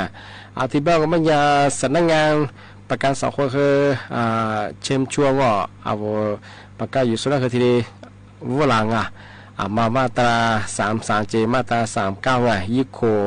วาซึโคกับโปเดียมังโง่มันยาเอาวัคซีนที่เรียกว่าก้าบ้างช่องวัคซีนมาคือการรับป้องกันไข้หวัดใหญ่ที่ว่าเคยที่จะการหน้าเป็นงานต่างฤดูกาลของวัวประจำปีก็คือมีตัวหลายอย่างโชว์ชิโกสิ่งที่กบ อาจจะไม่ได้ปีข้อว่าเฉพาะว่างอามาประกาศสังคมอยู่สู้งอมาตรา33มาตรา39โซปัญญาหัวเนสว่าสิบเก้าช่วงปัญญาหัวคือว่าสถานพยาบาลไงก็แท้น้ำหมายอยู่ว่าสิ่งไงโน้สิการเชื่อเป็นยังไงที่บ้านมันจะคือน้ำหมายอยู่ยี่ห้อนี้ตัวก็คือยี่ห้อข้าวเชียงงาที่บ้านมันจะเฉพาะไงเนสวัคซีนมาก้าก็แถวมันจะมาปีขวาโรคประจำตัวจูสูงชินมาคาสูเถื่อนที่ยิ่งกว่าติงกาถั่วก็คือเนสจากเนสมาแพ้ยาหรือว่าสิก้าคือว่าสิได้แพ้ยามาที่สิพอจงมันจะเนสว่าสิมาก้าก็เถียงที่หมอผ่าหมอมาแล้วเขาก็แถทีเดียวปรึกษาอยู่ทีเดียวก็แถกดอยู่ว่าไม่ใช่งานเนสว่าสิมาก้าก็ทำงานทำไปดีงานเฉพาะงานมาประกาศสังคมอยู่สูงเจ้ามาตรา33มาตรา39สิ่งที่ควรก็คือทายาประกาศสังคมยังไงแล้วกว่าเนสวัคซีนไงป้องกันที่โควิดได้เหมือนกันจุดยังไงที่ข้าวอย่างมากการนำมาที่เด็กก้าบางงานมาคือใช้สิทธิประกาศสังคมยังฟรีๆที่เด็กก้างงแต่ไม่แต่การถือว่าเนี่ยคือลามาซื้อจวงมาซื้องานบางคือมาซื้อที่แต่ปีมาชงงานที่บางไม่ปีข้าวที่ก็เหมือนแน่ใจบางอย่างยี่ข้อมูลเพิ่มเติมพันนิช่องบางคือว่ายี่บุตรโทรไปได้ยี่บุตรโทรมันจะคือสำนักงานประกันสังคมยังไง1506ว่าคือสายด่วน24 ชั่วโมง24 ชั่วโมงคือโทรเน่าปีข้าวยี่ข้อมูลเพิ่มเติมสอบถามเพิ่มเติมถึงว่าประกาศที่ชิ้นเสือยี่ข้อมูลหนึ่งใช่ป่ะคือยี่สอบถามที่ยี่ช่างงัดมาคือเสียข้อเกิดถึงมาที่ปีมาคือที่สุดจริงช่างเ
是哪里？走了累。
苦悲，经历过这么一次都是我不忘耶。一步一步，一字画祈祷，听话听日光如千里。一步一步背，一次挂牵马，一次高你中标子。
ที่สีมาโงไม่ยาธรรมเฮย่าสำนักงานตำรวจข้อยิงประกาศแจ้งเตือนระวันมิชาชีไงโทรมารอบรวมไม่ใช่ไงเอามาใส่ยาบ้าบางไม่ใช่คือมิชาชีที่ผมมาไงละลายยางัวข้ออ้างที่เบย์เนี่ยเอาละทุฟลังไงช่องไงยิ่งพูดถึงมาโงเป็นยาวัยกลุ่มมิชาชีทุฟลังมันยายี่เบอร์โทรโง่เป็นยาที่เบอร์โทรศัพท์มือถือไงยี่เบอร์ปกติที่ยุ่งกับช่องไงที่ถึงบางเป็นยาโทรฟลาเนี่ยยาเป็นยาคืองอนหรือยาบริษัทใหญ่ไงเจอบริษัทธรรมศาสตร์นั่นแหละกว่า20คือจะไม่บริษัททว่ายี่โทรฟลาเป็นยังไงสามารถถึงบางเป็นยาอเมริกาโนเบอร์โทรข้อนี้เบอร์ที่ถึงมาเปิดได้เป็นยังไงเอาว่าที่โทรฟลาที่เบลล่าใช่ไงที่ถึงบางเป็นยาเอาว่าว่าโนอีเบอร์โทรเปิดได้มาว่ามาข้ามว่าก็เลยเยอะมาผิดกฎหมายทั้งหมดอยู่ยาเป็นยังไงเอาว่าที่โทรฟลาว่าที่เบลล่ากุลิเบลล่าอย่างไงที่ถึงบางเป็นยาเอาเวลาไปยังไงเอามาสานุบุโทเปิดได้มาที่มือเปิดได้มาเอามาสาภาพมาปีเยอะเป็นยาว่าผิดกฎหมายยังพออยู่ยังเป็นยังคือสัสุดท้ายคือโฉนหน้าเป็นยังไงว่าที่จะที่แบบยังไงอาจจะเป็นยังคือเวลาคือข้อมูลเด็กงอย่นเลยย่ำมางอเรื่องบัญชีถึงไงเจ้าของงานปีข้าวที่เรียกพระจีจงเป็นยังที่ยาสำนักงานตำรวจเป็นยังไงถ้าบอกข้อตัดชุดเป็นยังไงมีตับสายยังมีที่เรียกยี่เสียงพอหมังว่าเป็นยังนุ่มซ่าเฉียวของมันยังคือดูดเงยมาคือจั่วไม่ใช่จะควงไงว่าเอาว่าปกติที่เฉยที่นายยิงอาจจะเป็นคือย่าแฮกข้อมูลมาคือเกลียนหน้าไม่ใช่ไงหนูปกติช่วยคือจะนบัญชีพวกพิเรนมาคือเกลียนหน้าไม่ใช่ไงอาจจะเป็นอย่างที่ย่างัวจืดไง5 ข้อไงที่เรียกนี่คือว่าที่เรียกเวลาเราที่ปอดตาจุดละไม่ใช่ไงอะไรบางอย่างสำนักงานตำรวจคือมาคือติญญารามาระวันติญญาฝาลาไม่ใช่ไงปีข้อนู้นที่เรียกพัดจิตจงโง่เป็นยาปกติถ้าช่วยมีนิสิไม่ใช่ไงมาคือที่มาที่เรียกไปเปิดเช่าเฉพาะงานที่แบงก์ของเป็นยังไงนี่เนี่ยคือเอาเฉพาะงานปีมาคือที่เรียกจงที่เป็นยังคืออาจารย์ที่มุลงหนีโมขวาหนี3 โมคือถึงความมุลขวานี่เนี่ยเอารายการลิสงบประกาศกรุงไม่ทา จิ้มหมายงานสถานีวิทยุกระจายเสียงแห่งประเทศไทยจังหวัดเชียงใหม่ยิ่งมือฉายิ่งระบบยิ่งความถี่ของยา AM ดิตูลี่หาฉีดซึโชขึ้นกันรู้จักที่ทาวระบบหลายไงยิบเพจไปเฮอสวทเชียงใหม่ AM 1476ทีนี้มาเฮอหนีขวาไล่งานไหนไปเฮอฉบมุขวาหนีสิโมที่หมดแล้วไปเฮอหนีมุขวาหนีสามโมทีนี้มาเฮอหนีขวาดงงาว่าชอทาวิทยุขวาหนีนั่นนะจะสู้มังชิทาฟีบุขวาหนีตัวนี้สู้งานั่นแหละคือบุโมงาว่าเสียขวาได้เฮอจุดชิจอมังงาผู้จะชิจาขวาขามยาว่าเจทีนี้ก็ถึงยาว่าเกิดด้วยเฮออะไรก็จะเฮอขว้าเปียวๆเนี่ยกุ้ยเจงาชของงาอาจจะเบอจะถึงมูลงาหนีมุขเนี่ยเฮอสามมัวแต่ความมูลกว่างานี่ไหนเบอว่าชก็ได้ปีมาเฮอมาเฮอทีเลียจงงาขว้าสวัสดี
Topaza tironga mi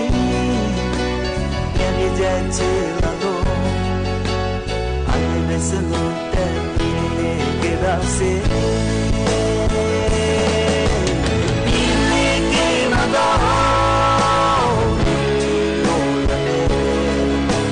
Nile ke mado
你手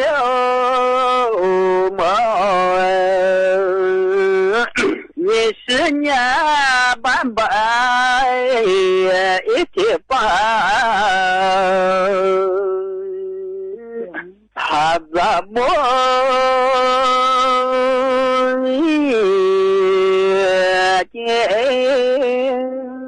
他妈妈？bao đôi ấy nó đến là nhìn sai bắp bãi thiệp ra kia mama thiệp abdu ki mẹ tôi tập bộ chị nhà tôi tập tôi gì chị ta sẽ chỉ cho你是那么呀，我说也不多，还怎么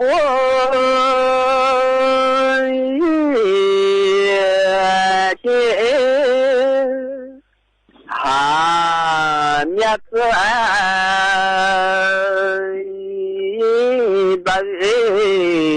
大不这谁那年啊，你是两呀，我是不是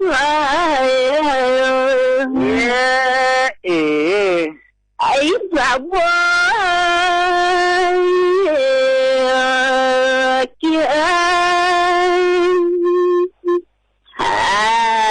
也是师傅啊，都也给。那个不多咋不了？那个大家都也。姐姐，你是那么呀？么子不多。还咋不了？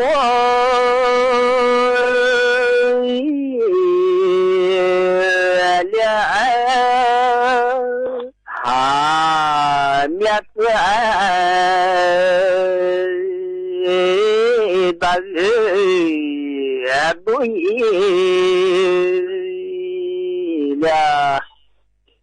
你那边也是啊，么子发烧，哎，咋不了？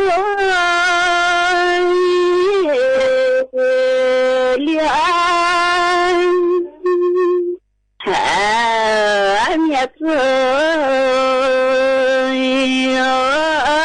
些时候俺都也了你是我你我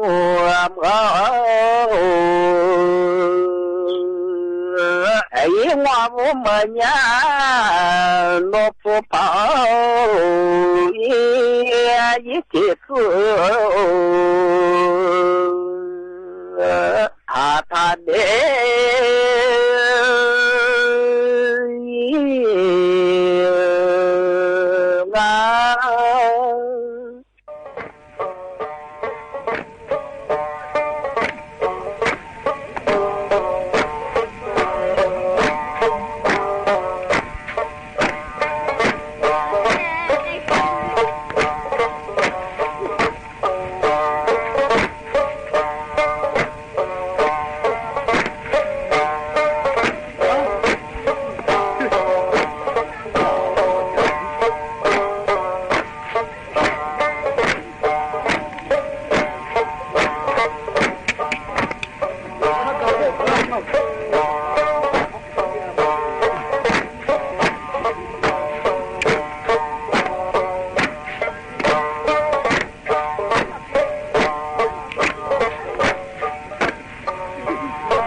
ที่นี่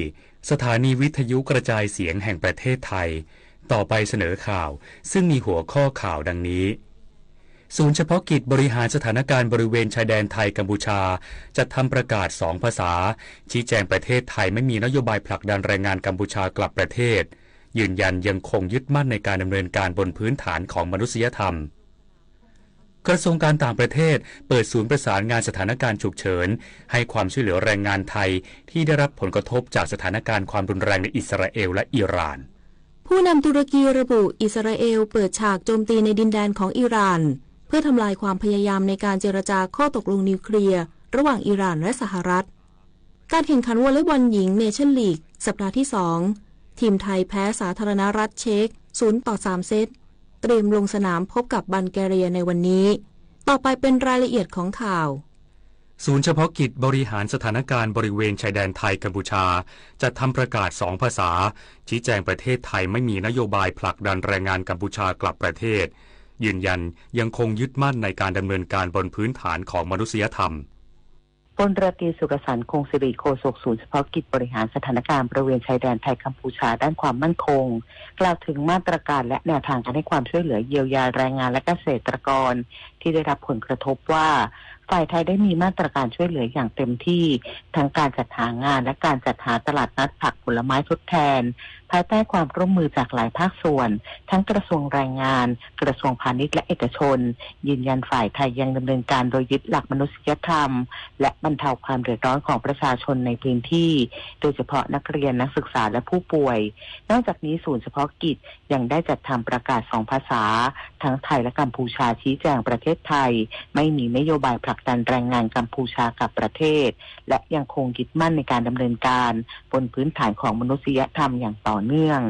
ส่วนมาตรการและแนวทางในการช่วยเหลือเกษตรกรในการขนส่งผลไม้จำหน่ายในพื้นที่ต่างๆนายอนุกูลพฤกษานุศักดิ์รองโฆษกประจำสำนักนายกรัฐมนตรีกล่าวว่ารัฐบาลได้ร่วมมือกับบริษัทไปรษณีย์ไทยจำกัดนำระบบขนส่งที่มีประสิทธิภาพและครอบคลุมโดยไม่คิดค่าใช้จ่ายจัดส่งทั่วประเทศเพื่อช่วยกระจายผลผลิตผลไม้สำคัญของไทยเช่นทุเรียนมังคุดลำไยลองกอง เงาะและมะม่วงให้ได้ไม่น้อยกว่า 3,000 ตันผ่านช่องทางจำหน่ายออนไลน์และกรมการค้าภายในยังจัดเตรียมบรรจุภัณฑ์สนับสนุนการจัดส่งกว่า 238,000 ชิ้นซึ่งจะทยอยกระจายไปยังสำนักงานพาณิชย์จังหวัดทั่วประเทศเกษตรกรสามารถติดต่อรับได้โดยไม่เสียค่าใช้จ่ายด้านนางมารตีณลิตาอันดาโมรองอธิบดีกรมสารนิเทศและรองโฆษกกระทรวงการต่างประเทศกล่าวว่ารัฐบาลไทยเชื่อมั่นว่ากลไกทวิภาคีและการเจรจาระหว่างสองฝ่ายเป็นกลไกที่มีประสิทธิภาพและเหมาะสมที่สุดในการแก้ไขปัญหาโดยยังคงพร้อมหารือด้วยความจริงใจและสุจริตใจบนพื้นฐานของการเป็นเพื่อนบ้านที่ดีต่อกันขณะที่กองบัญชาการป้องกันชายแดนจันทบุรีและตราดประชาสัมพันธ์ขอความร่วมมืองดใช้อากาศยานซึ่งไร้นักบินหรือโดรนในพื้นที่ราชการและเขตห่วงห้ามทุกประเภทซึ่งอาจส่งผลกระทบต่อความมั่นคงของชาติและอาจเปิดเผยข้อมูลที่เป็นความลับทางราชการเนื่องด้วยสถานการณ์บริเวณแนวชายแดนไทยกัมพูชายังคงมีความละเอียดอ่อนและอ่อนไหวต่อความมั่นคงเพื่อให้การรับมือกับสถานการณ์ที่ไม่พึงประสงค์สามารถดำเนินไปอย่างมีประสิทธิภาพและไม่ส่งผลกระทบต่อการปฏิบัติงานของเจ้าหน้าที่ในพื้นที่ผลิตนาถขวัญแสนสุขรายงานและในวันพรุ่งนี้นายกรัฐมนตรีเตรียมประชุมหน่วยงานความมั่นคงเพื่อติดตามการแก้ไขปัญหาอาชญากรรมตามแนวชายแดนทั้งระบบเพื่อสร้างความมั่นคงต่อประเทศนายจิรายุห่วงทรัพย์โฆษกประจำสำนักนายกรัฐมนตรีเปิดเผยว่านางสาวแพทองธารชินวัตรนายกรัฐมนตรีได้สั่งการให้หน่วยงานที่เกี่ยวข้องเร่งเดินหน้านโยบายแห่งชาติด้านการปราบปรามคอลเซ็นเตอร์สแกมเมอร์พนันออนไลน์ในทุกรูปแบบซึ่งเป็นภัยคุกคามความมั่นคงของชาติและผลจากมาตรการปรับเวลาการเปิดปิดด่านไทยกัมพูชาเมื่อวันที่ 7 มิถุนายนที่ผ่านมาพบว่าสถิติในทุกรูปแบบลดลงเป็นจำนวนมากอย่างมีนัยสำคัญและทำให้ประชาชนคนไทยไม่ถูกหลอกลวงจากบุคคลที่กำลังทำลายความมั่นคงของประเทศไทยโดยในวันพรุ่งนี้นายกรัฐมนตรีได้เรียกประชุมติดตามการแก้ไขปัญหาอาชญากรรมตามแนวชายแดนทั้งระบบโดยเฉพาะภัยที่ส่งผลกระทบต่อความมั่นคงของประเทศอาทิยาเสพติดการฟอกเงินข้ามชาติเทคโนโลยีการค้ามนุษย์รวมทั้งอาชญากรรมตามแนวชายแดนเพื่อสร้างความมั่นคงต่อประเทศและป้องกันภัยไม่ให้คนไทยตกเป็นเหยื่ออาชญากรรมข้ามชาติกระทรวงการต่างประเทศเร่งให้ความช่วยเหลือแรงงานไทยที่ได้รับผลกระทบจากสถานการณ์ความรุนแรงในอิสราเอลและอิหร่านโดยเปิดศูนย์ประสานงานสถานการณ์ฉุกเฉินเตรียมแผนการช่วยเหลือและติดตามความปลอดภัยอย่างใกล้ชิดจากสถานการณ์ความไม่สงบในอิสราเอลและอิหร่านที่ขณะนี้ยังคงรุนแรงอย่างต่อเนื่องรัฐบาลและหน่วยงานที่เกี่ยวข้องจึงเร่งให้การช่วยเหลือคนไทยที่ได้รับผลกระทบอย่างเต็มที่โดยนายจิรายุห่วงทรัพย์โฆษกประจำสำนักนายกรัฐมนตรีกล่าวว่านางสาวแพทองธารชินวัตรนายกรัฐมนตรีได้เน้นย้ำในที่ประชุมหัวหน้าส่วนราชการเมื่อสัปดาห์ที่ผ่านมาให้กระทรวงการต่างประเทศติดตามสถานการณ์อย่างใกล้ชิด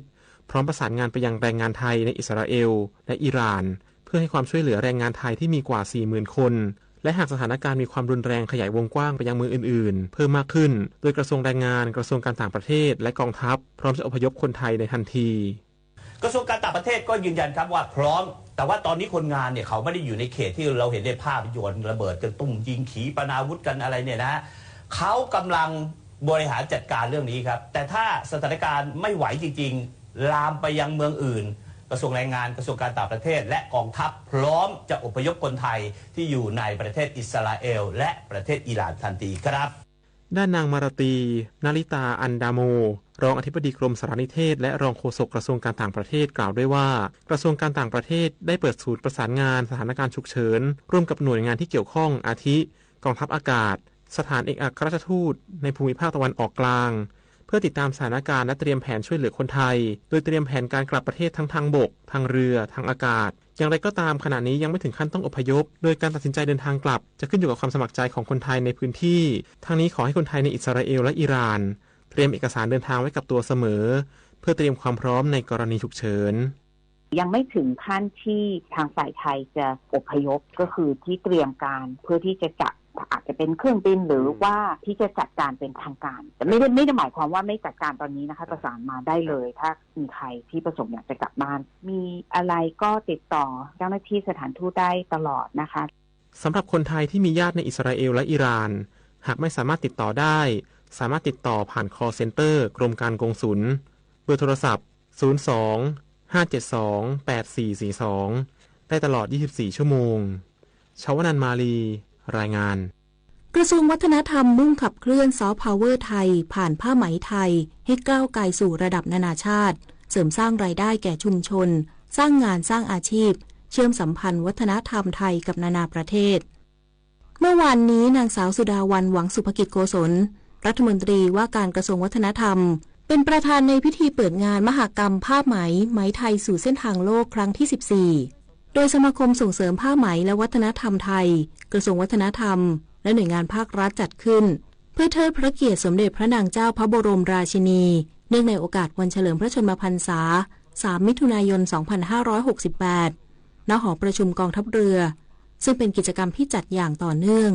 โดยในปีนี้มีสถานเอกอัครราชทูตเข้าร่วม72แห่งและสถานกงสุลกิตติมศักดิ์อีก16แห่งรัฐมนตรีว่าการกระทรวงวัฒนธรรมกล่าวว่ากระทรวงวัฒนธรรมให้ความสำคัญกับการส่งเสริมอุตสาหกรรมผ้าไหมในทุกมิติตั้งแต่การยกระดับฝีมือช่างทอผ้าท้องถิ่นการส่งเสริมการออกแบบลวดลายและแฟชั่นใหม่ๆรวมถึงการเปิดเวทีให้นักออกแบบรุ่นใหม่ได้แสดงผลงานสู่สายตานานาชาติซึ่งการจัดงานมหกรรมผ้าไหมไทยสู่เส้นทางโลกในครั้งนี้จะเป็นเวทีสำคัญที่เชื่อมโยงช่างทอและนักออกแบบไทยสู่ตลาดโลกพร้อมผลักดันบทบาทการทูตเชิงวัฒนธรรมผ่านความร่วมมือกับคณะทูต88ประเทศซึ่งจะเป็นการสะท้อนพลังของผ้าไหมไทยในฐานะสื่อวัฒนธรรมที่สร้างความเข้าใจและความภูมิใจในอัตลักษณ์ท้องถิ่นเสริมเศรษฐกิจชุมชนและต่อยอดซอฟต์พาวเวอร์ไทยได้อย่างยั่งยืนการจัดงานในครั้งนี้เป็นการรวมพลังของทุกภาคส่วนไม่ว่าจะเป็นภาครัฐภาคเอกชนนักเรียนนักศึกษานักออกแบบผู้ผลิตรวมทั้งประชาชนเพื่อร่วมกันผลักดันผ้าไหมไทยให้ก้าวสู่เวทีโลกได้อย่างสมภาคภูมินะคะนอกจากนี้ในวันที่ 25-29 มิถุนายนนี้จะมีการจัดนิทรรศการชุดผ้าไหมกว่า197ชุดที่ออกแบบและตัดเย็บโดยนิสิตนักศึกษาโดยเปิดโอกาสให้ผู้ที่สนใจได้ร่วมสัมผัสเสน่ห์ของผ้าไหมไทยอย่างใกล้ชิดณลานอีเดนศูนย์การค้าเซ็นทรัลเวิลด์ด้วยนายกรัฐมนตรีลงนามคำสั่งแบ่งงานรองนายกรัฐมนตรีใหม่เพื่อให้การบริหารราชการแผ่นดินเกิดประสิทธิภาพเป็นไปด้วยความเรียบร้อยนางสาวแพทองธารชินวัตรนายกรัฐมนตรีลงนามในคำสั่งนายกรัฐมนตรีเรื่องแก้ไขเพิ่มเติมคำสั่งมอบหมาย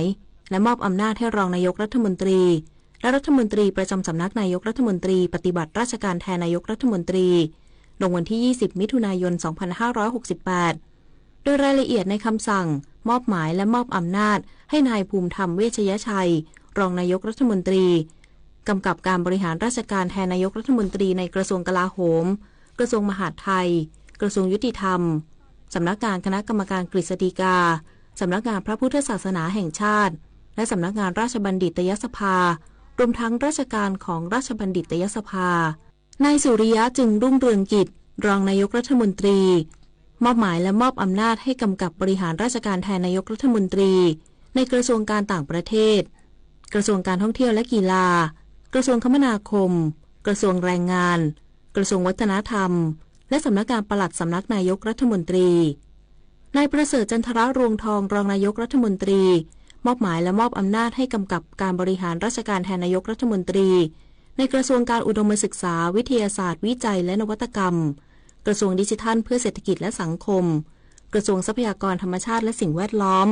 กระทรวงศึกษาธิการกระทรวงสาธารณสุขกรมประชาสัมพันธ์สำนักงานคณะกรรมการคุ้มครองผู้บริโภค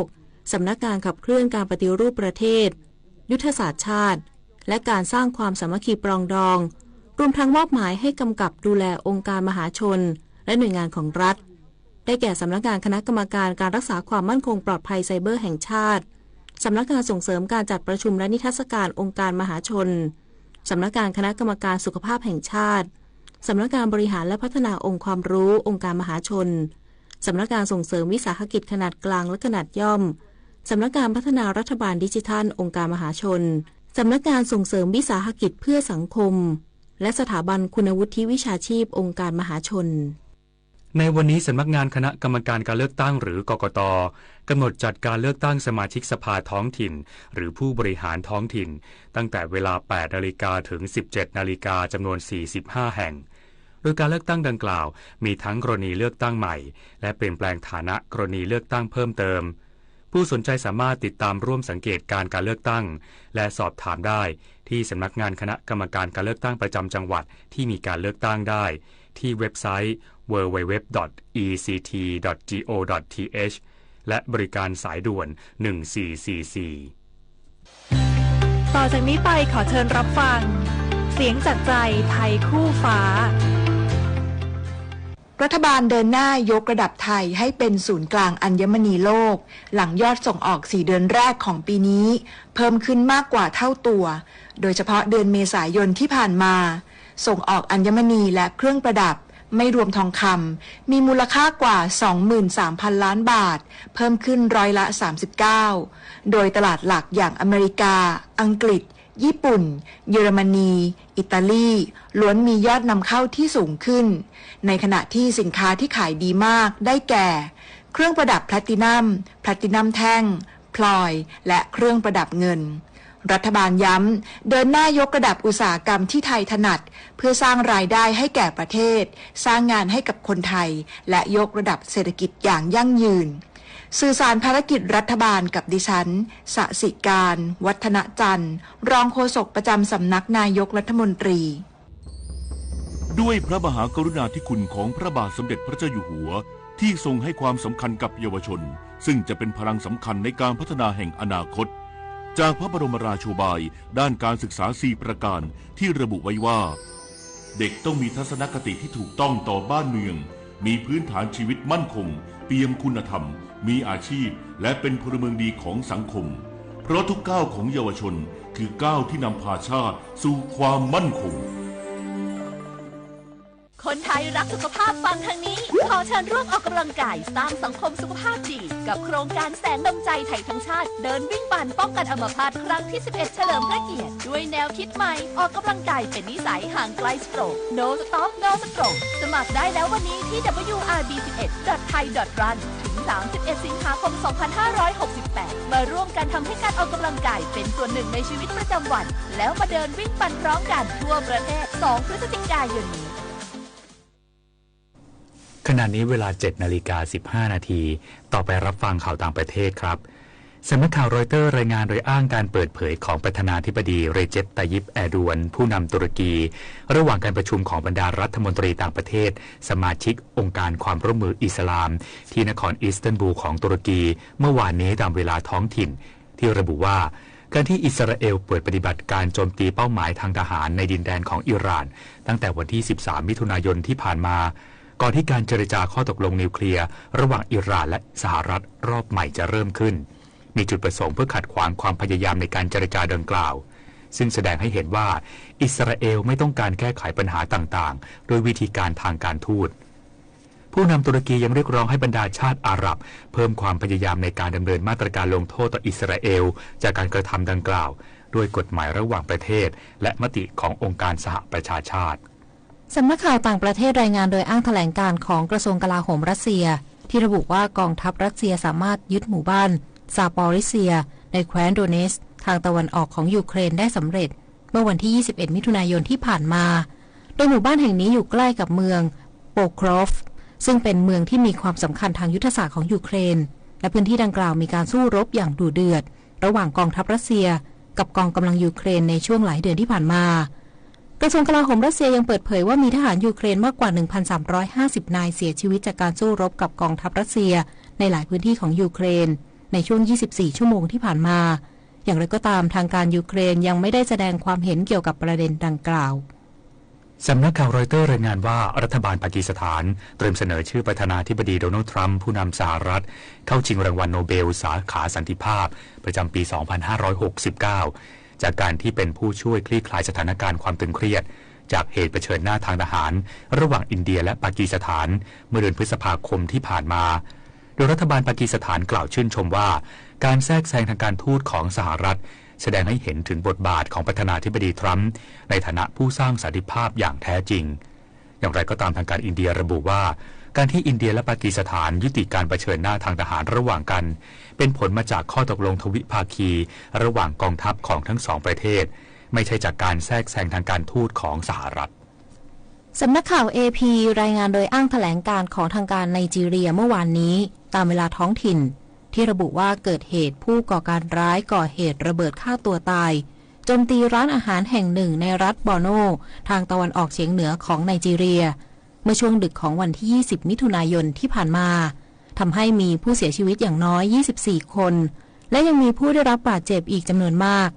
อย่างไรก็ตามยังไม่มีบุคคลหรือกลุ่มก่อการร้ายกลุ่มใดอ้างว่าอยู่เบื้องหลังเหตุการณ์ระเบิดในครั้งนี้ทั้งนี้กลุ่มติดอาวุธโบโกฮารามซึ่งเป็นส่วนหนึ่งของกลุ่มก่อการร้าย IS เป็นผู้ลงมือก่อเหตุโจมตีในหลายพื้นที่ทางตะวันออกเฉียงเหนือของไนจีเรียหลายครั้งโดยองค์การสหประชาชาติเปิดเผยว่าเหตุการณ์ความขัดแย้งในพื้นที่ดังกล่าวส่งผลให้ประชาชนชาวไนจีเรียเสียชีวิตอย่างน้อย 35,000 คนต่อไปรับฟังข่าวกีฬาค่ะศึกวอลเลย์บอลหญิงเนชั่นลีก 2025 สัปดาห์ที่ 2 ที่เขตบริหารพิเศษฮ่องกงทีมวอลเลย์บอลหญิงทีมชาติไทยอันดับ 14 ของโลกที่2นัดแรกแพ้ญี่ปุ่น 2-3 เซตและแพ้อิตาลี 0-3 เซตมาลงสนามนัดที่ 3 เจอกับสาธารณรัฐเช็กอันดับ 13 ของโลกซึ่งแมตช์นี้ทีมสาวไทยต้านไม่ไหวแพ้ไปอีก 0-3 เซต 18-25 16-25 30-32 นัดต่อไปทีมนักตบสาวไทยจะพบกับบัลแกเรียอันดับ 20 ของโลกในวันนี้เวลา 12 นาฬิกาการแข่งขันกีฬาทางน้ำเยาวชนชิงแชมป์อาเซียนครั้งที่ 47 ซี Aquatic Age Group Championship 2025 ที่ประเทศสิงคโปร์ในการแข่งขันโปโลน้ำรอบแรกวันสุดท้ายทีมโปโลน้ำหญิงของไทยแชมป์เก่า2 สมัยยังคงโชว์ฟอร์มได้อย่างยอดเยี่ยมเอาชนะทีมชาติอินโดนีเซียขาดลอย 26-12 ทำให้ทีมโปโลน้ำสาวไทยคว้าชัยชนะ3 นัดมี 9 คะแนนเต็มผ่านเข้ารอบชิงชนะเลิศไปพบกับสิงคโปร์ทีมอันดับ 2 ของตารางแข่งขันในวันนี้โค้ชมุกสโลชาริวจูดีเลขหัวหน้าผู้ฝึกสอนทีมโปโลน้ำสาวไทยเปิดเผยว่าเกมรอบชิงชนะเลิศนักกีฬาทุกคนมีความพร้อมเป็นอย่างมากและจะต้องป้องกันแชมป์ให้ได้แม้จะต้องเจอแรงกดดันจากการตัดสินของผู้ตัดสินด้วยก็ตามการแข่งขันจักรยานประเภทลู่ชิงแชมป์ประเทศไทยชิงถ้วยพระราชทานควีนสิริกิติ์สนามที่ 3 ที่สนามเวโรโดมหัวหมากในวันที่ 2 อภิสราศรีมงคลนักปั่นทีมชาติไทยจากทีมพราม 19 โชว์ฟอร์มได้ยอดเยี่ยมคว้าดับเบิลแชมป์ไทม์ไทรอัล 1 กิโลเมตรรุ่นประชาชนหญิงและรุ่นอายุไม่เกิน 23 ปีหญิงด้วยเวลา 1 นาที 17.670 วินาทีพร้อมทำลายสถิติเดิมที่ตัวเองทำไว้ได้สำเร็จขณะที่ธนินยาพรสิงห์ทองนักปั่นดาวรุ่งจากทีมฟิชเชอร์แมนเฟรนวัดตรงน้อยปั่นทำเวลาได้ 1 นาที 27.819 วินาทีคว้าแชมป์ไทม์ไทรอัล 1 กิโลเมตรรุ่นเยาวชนหญิงพร้อมทำลายสถิติของตัวเองเช่นเดียวกันด้านไทม์ไทรอัล 1 กิโลเมตรรุ่นประชาชนชายที่ 1 เป็นของนรเศรษฐ์ธาดาบุญมานักปั่นทีมชาติไทยชุด4 เกมจากทีมจักรยานกองทัพอากาศเวลา 1 นาที 7.553 วินาทีและรุ่นอายุไม่เกิน 23 ปีชายที่ 1 เป็นของนรเศรษฐ์ธาดาบุญมาเช่นกันเวลา 1 นาที 15.223 วินาทีกอล์ฟอาชีพสตรีสิงห์ NSDF Royal หัวหิน Lady Championship 2025 ที่สนามกอล์ฟหลวงหัวหินพาย72จังหวัดประจวบคีรีขันธ์ในรอบสุดท้ายโปรบุ๊กธนพรผลิตวานนท์จากชลบุรีเก็บได้อีก4อันเดอร์พาจาก5เบอร์ดี้เสียเพียงโบกี้เดียว3วันสกอร์รวม8อันเดอร์พา208คว้าแชมป์แรกในรอบ8ปีรับเงินรางวัลไป 200,000 บาทส่วนอันดับ2ร่วมที่สกอร์เท่ากัน7อันเดอร์พาได้แก่ภคินกวินปกรณ์จากสมุทรปราการและชนชีวาวงรัตน์จากเชียงใหม่รับเงินรางวัลไปคนละ 97,350 บาทด้านแชมป์นักกอล์ฟสมัครเล่นเป็นของพิมพิสาศรีสุธรรมวัย21 ปีที่เก็บรอบสุดท้ายได้อีก3อันเดอร์พาสกอร์รวม2อันเดอร์พาจบในอันดับ9ของทัวร์นาเมนต์พิจิตรกาญจนกุลรายงานต่อไปเป็นพยากรณ์อากาศค่ะกรมอุตุนิยมวิทยาพยากรณ์อากาศ24ชั่วโมงข้างหน้าประเทศไทยมีฝนเพิ่มขึ้นและมีฝนตกหนักบางแห่งมีฝนตกหนักมากบางพื้นที่ในภาคตะวันออกขอให้ประชาชนในบริเวณดังกล่าวระวังอันตรายจากฝนตกหนักถึงหนักมากและฝนที่ตกสะสมซึ่งอาจทำให้เกิดน้ำท่วมฉับพลันน้ำป่าไหลหลากและดินโคลนถล่มโดยเฉพาะพื้นที่ลาดเชิงเขาใกล้ทางน้ำไหลผ่านและพื้นที่ลุ่ม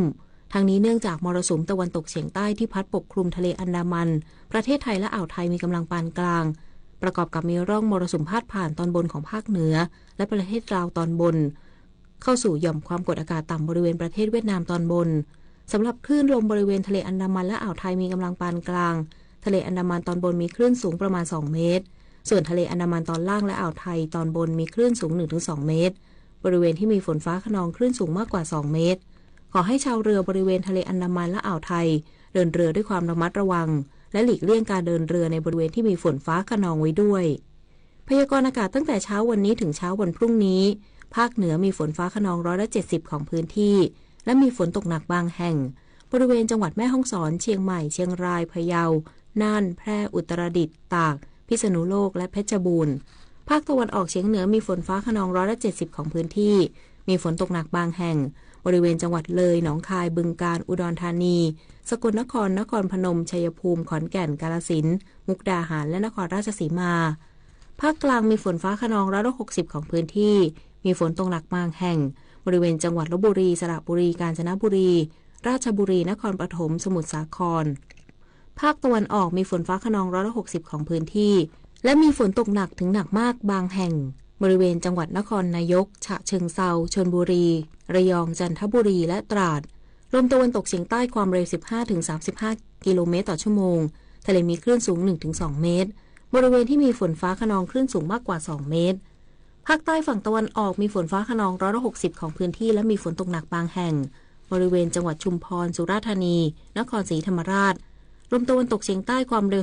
15-35 กิโลเมตรต่อชั่วโมงทะเลมีคลื่นสูงประมาณ 1 เมตรห่างฝั่งคลื่นสูง 1-2 เมตรบริเวณที่มีฝนฟ้าคะนองคลื่นสูงมากกว่า 2 เมตรภาคใต้ฝั่งตะวันตกมีฝนฟ้าคะนอง170ของพื้นที่และมีฝนตกหนักบางแห่งบริเวณจังหวัดระนองพังงาภูเก็ตกระบี่ตรังสตูลตั้งแต่จังหวัดภูเก็ตขึ้นมาลมตะวันตกเฉียงใต้ความเร็ว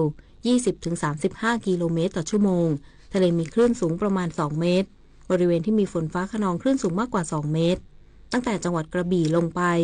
ลมตะวันตกเฉียงใต้ความเร็ว 15-35 กิโลเมตรต่อชั่วโมงทะเลมีคลื่นสูง 1-2 เมตรบริเวณที่มีฝนฟ้าคะนองคลื่นสูงมากกว่า 2 เมตรกรุงเทพมหานครและปริมณฑลมีฝนฟ้าคะนอง160ของพื้นที่และมีฝนตกหนักบางแห่งสภาวะระดับน้ำในแม่น้ำเจ้าพระยาที่หน้ากองบัญชาการกองทัพเรือคำนวณโดยกรมอุทกศาสตร์กองทัพเรือวันนี้น้ำขึ้นเต็มที่เวลา 1:26 นาทีสูงกว่าระดับทะเลปานกลาง93เซนติเมตรน้ำลงเต็มที่เวลา 10:33 นาทีต่ำกว่าระดับทะเลปานกลาง81เซนติเมตรวันนี้ที่ประภาคารกาญจนาภิเษกแหลมพรหมเทพจังหวัดภูเก็ตดวงอาทิตย์ตกเวลา 18:46 นาทีกรุงเทพมหานครดวงอาทิตย์ตกเวลา 18:48 นาที1 นาทีกับกปท.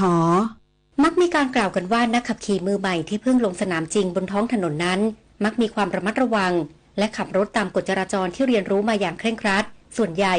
มักจะหลีกเลี่ยงการขับรถเร็วและไม่แซงรถคันหน้ามีความสุขุมใจเย็นเนื่องจากยอมรับในความเป็นมือใหม่ที่ยังขาดประสบการณ์บนท้องถนนและกลัวการเฉี่ยวชนโดยเฉพาะมักจะหลีกเลี่ยงนักขับขี่ที่ไม่ปลอดภัยด้วยการทิ้งระยะห่างเพื่อป้องกันตนเองแต่พฤติกรรมต่างๆเหล่านี้จะค่อยๆแปรเปลี่ยนไปเมื่อเริ่มคุ้นเคยกับการขับขี่บนท้องถนนมากขึ้นเริ่มจะขับเร็วใจร้อนแซงทุกครั้งที่มีโอกาสโดยเฉพาะไม่ทิ้งคู่แข่งที่ขับปาดหน้าอย่างน่าอันตรายด้วยการปาดกลับบ้างเพียงเพื่อประกาศความเป็นผู้มีประสบการณ์ไม่ยิ่งหย่อนกว่ากันซึ่งนั่นคือสาเหตุอุบัติเหตุบนท้องถนนกรมการขนส่งทางบกเตือนผู้ขับรถทุกครั้งให้ตั้งใจและมีวินัยประสบการณ์ขับขี่น่าจะทวีความปลอดภัยมากกว่าเป็นอันตรายเพราะประมาทค่ะด้วยความปรารถนาดีจากกรมประชาสัมพันธ์และกองทุนเพื่อความปลอดภัยในการใช้รถใช้ถนนกรมการขนส่งทางบกกระทรวงคมนาคมรู้รักภาษาไทยโดยความร่วมมือของสำนักงานราชบัณฑิตยสภาและกรมประชาสัมพันธ์วันนี้เสนอคำว่าการแปรรูปอาหารการแปรรูปอาหารเป็นกระบวนการเปลี่ยนแปลงอาหารจากวัตถุดิบในธรรมชาติเพื่อเปลี่ยนคุณสมบัติลักษณะรสชาติกลิ่นเนื้อสัมผัสเป็นการยืดอายุการเก็บรักษาเพื่อความสะดวกในการบริโภคและเพิ่มมูลค่าของอาหารประโยชน์ที่ได้จากการแปรรูปอาหารมีทั้งการได้ทำลายสารที่เป็นพิษในอาหารช่วยถนอมอาหารทำให้มีกลิ่นและรสชาติดีขึ้นสามารถจำหน่ายได้สะดวกขึ้นและเพิ่มความเข้มข้นของอาหารการแปรรูปอาหารในปัจจุบันยังช่วยพัฒนาคุณภาพชีวิตของผู้ที่เป็นโรคภูมิแพ้โรคเบาหวานและผู้ที่ไม่สามารถบริโภคอาหารได้ตามปกตินอกจากนั้นยังสามารถเติมสารอาหารที่เป็นประโยชน์เพิ่มเข้าไปได้อีกด้วยผู้มีคำถามการใช้ภาษาไทยสอบถามได้ที่ www.orst.go.th สาระนานากับสารานุกรมไทย วันนี้เสนอตอนการทำงานของเครื่องถ่ายเอกสารการทำงานของเครื่องถ่ายเอกสารจะใช้หลักกระแสไฟฟ้าสถิตโดยนำภาพต้นฉบับวางเพื่อรับแสงจากหลอดไฟพลังงานสูงภาพจะถูกสะท้อนแสงไปยังลูกกลิ้งที่มีประจุไฟฟ้าอยู่พื้นผิวของลูกกลิ้งเป็นตัวนำแสงซึ่งมีความไวต่อแสงบริเวณที่สัมผัสแสงสว่างก็จะสูญเสียประจุไฟฟ้าสถิตไปทำให้คงเหลือประจุไฟฟ้าสถิตที่ลูกกลิ้งตามรูปแบบที่เป็นส่วนมืดหรือสีเข้มของต้นฉบับและประจุไฟฟ้าที่เหลืออยู่บนลูกกลิ้งนี้เองที่จะดูดผงหมึกเข้าไปติดและพิมพ์ลงบนกระดาษผ่านความร้อนขั้นสุดท้ายเพื่อให้ภาพติดทนนานติดตามเพิ่มเติมและฟังย้อนหลังได้ที่ Facebook, YouTube, Line และ Instagram @ สารานุกรมไทยและ www.saranukromthai.or.th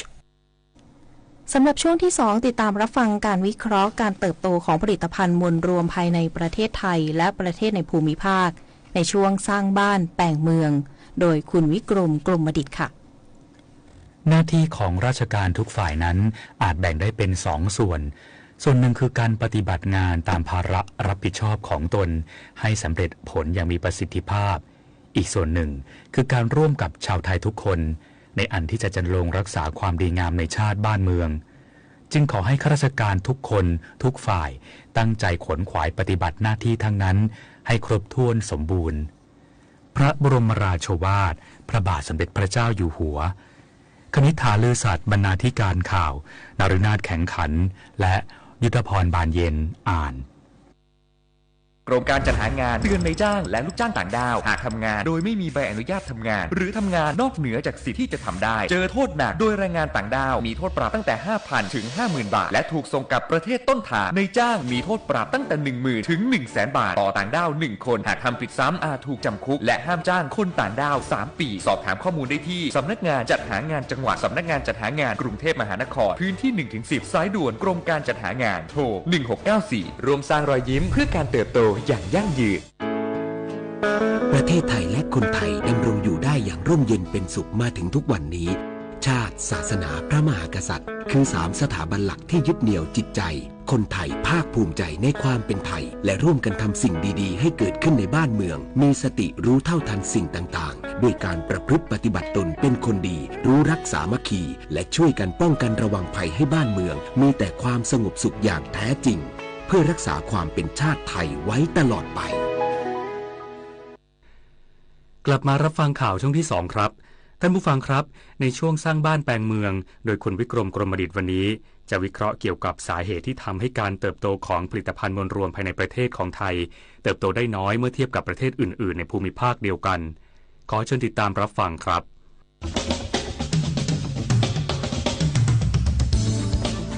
สร้างบ้านแปลงเมืองโดยวิกรม กลมดิษฐ์สวัสดีครับท่านผู้ฟังที่รักทุกท่านครับรายการสร้างบ้านแปลงเมืองวันนี้อยากจะพูดว่าทำไมคนไทยเราไม่ร่ำรวยเหมือนคนอื่นเขาสักทีหัวข้ออันนี้ก็อยากจะมาสะท้อนนะครับว่าประเทศอื่นเนี่ยเขาไม่สมบูรณ์ไม่มีอะไรที่มันเรียกว่าดีเท่ากับประเทศไทยไม่ว่าจะเป็นในเรื่องภูมิศาสตร์ประวัติศาสตร์สิ่งแวดล้อมวันนี้ถ้าเรามาดูแล้วนี่ประเทศไทยของเรานี่ดีกว่าประเทศอื่นๆหลายๆประเทศมากมายเหลือเกินผมเองนั้นมักจะคุยมักจะนึกอยู่ในใจนะครับว่าผมโชคดีที่เกิดมาอยู่ในประเทศไทยเพราะว่าประเทศไทยนั้นแผ่นดินก็ไม่ไหวไต้ฝุ่นก็ไม่เข้าที่มีกันก็มีแบบออเดิร์ฟนะไม่ถึงท่านที่เหมือนฟุกุชิมะหรือแบบไต้หวันเนี่ยที่รุนแรงนะฮะขนาดทำให้ตึกใหญ่ๆแข็งแรงนั้นล้มนะฮะประเทศไทยไม่ถึงขนาดนั้นในน้ำมีปลาในนามีข้าวนั้นอันนี้คนไทยก็ยังใช้คำพูดตรงนี้ได้วันนี้ถามว่าเราดีเราอุดมสมบูรณ์แต่ทำไมรายได้ต่อหัวของคนไทยนั้นต่ำเหลือเกินวันนี้ GDP ต่อหัวของเราเมื่อไปเปรียบเทียบกับ ประเทศเช่นสิงคโปร์จีนฮ่องกงไต้หวันญี่ปุ่นเกาหลีนั้นเราต่ำกว่าเขาหมดเลยนะในขณะที่เรามีความสมบูรณ์ทางด้านทุกอย่างทุกสิ่งทุกอย่างเรามีขนาดประเทศใหญ่กว่าสิงคโปร์นี่ต้อง 8-90 เท่าเรามีน้ำนะมีสิ่งแวดล้อมมีทุกอย่างมีที่ดินแต่ทำไมเราถึงรายได้ต่อหัวลดไม่เพิ่มทำไม GDP ของเราในช่วง10 ปีที่ผ่านมานั้นทำไมล้าหลังสุดที่สุดในภูมิภาคนี้ชาวบ้านเขาก็จะโตกัน GDP ก็จะเกิน 5% ขึ้นไปแต่ทำไมเหตุไฉนเรามีไม่ถึง 2% ถามว่ามันเกิดอะไรขึ้นในประเทศนี้ที่เรามีพื้นที่ใหญ่โตเรามีคนมากกว่าชาวบ้านค่าแรงเราก็ไม่สูงแต่ทำไม GDP ถึงล้าหลังที่สุดในภูมิภาคนี้วันนี้ถ้าเราไปดูประเทศที่กำลังเรียกว่ามาแรงเลยก็คือเวียดนามนะครับเขากะว่าปีนี้เขาจะโตประมาณ 8% ส่วนอินโดนีเซียนี่ก็เพราะว่าประธานาธิบดีโจโกวีวิโดโดเขาเข้ามาบริหารประเทศประมาณ10 ปีเสถียรภาพการเมืองสังคมในอินโดนีเซียก็มีความมั่นคงดีขึ้นจนเขาก็มาประกาศให้สิทธิประโยชน์ทางด้านการลงทุนนั้นสูงที่สุดในภูมิภาคนี้เลยทีเดียวถ้าเราไปดูว่าอินโดนีเซียเขาทำไมถึงโตได้อย่างนั้นก็เพราะว่าผู้นำของเขานั้นเป็นผู้นำที่มีความสามารถเช่นเดียวกับเวียดนามนี่ถือว่าตอนนี้โตที่สุดในภูมิภาคนี้เลยนะถ้าเกิดว่าปีที่แล้วก็โตถึงประมาณ 7% เศษปีนี้เขากะว่าจะโต 8%ปีหน้าจะโต 10%โอ้ถ้าเวียดนามโตได้ 10% นี่ก็ถือว่าเขาเป็นมหาอำนาจในภูมิภาคนี้อีกไม่นานแต่ประเทศไทยของเราทำไมมันย่ำต๊อกอยู่กับที่เรามีการไปดูงานอะไรต่ออะไรจากต่างประเทศปีละหลายๆกวนหลายๆคนแต่ทำไมฉะไหนกลับมาแล้วไม่เห็นมีอะไรเกิดขึ้นอันนี้แหละครับก็ทำให้ประเทศเรายังไม่สามารถจะแข่งขันกับประเทศอื่นๆได้ก็เลยทำให้คนไทยไม่รวยสักทีเดี๋ยวเราคงไปคุยกันต่อในอาทิตย์หน้าอีกทีละครับ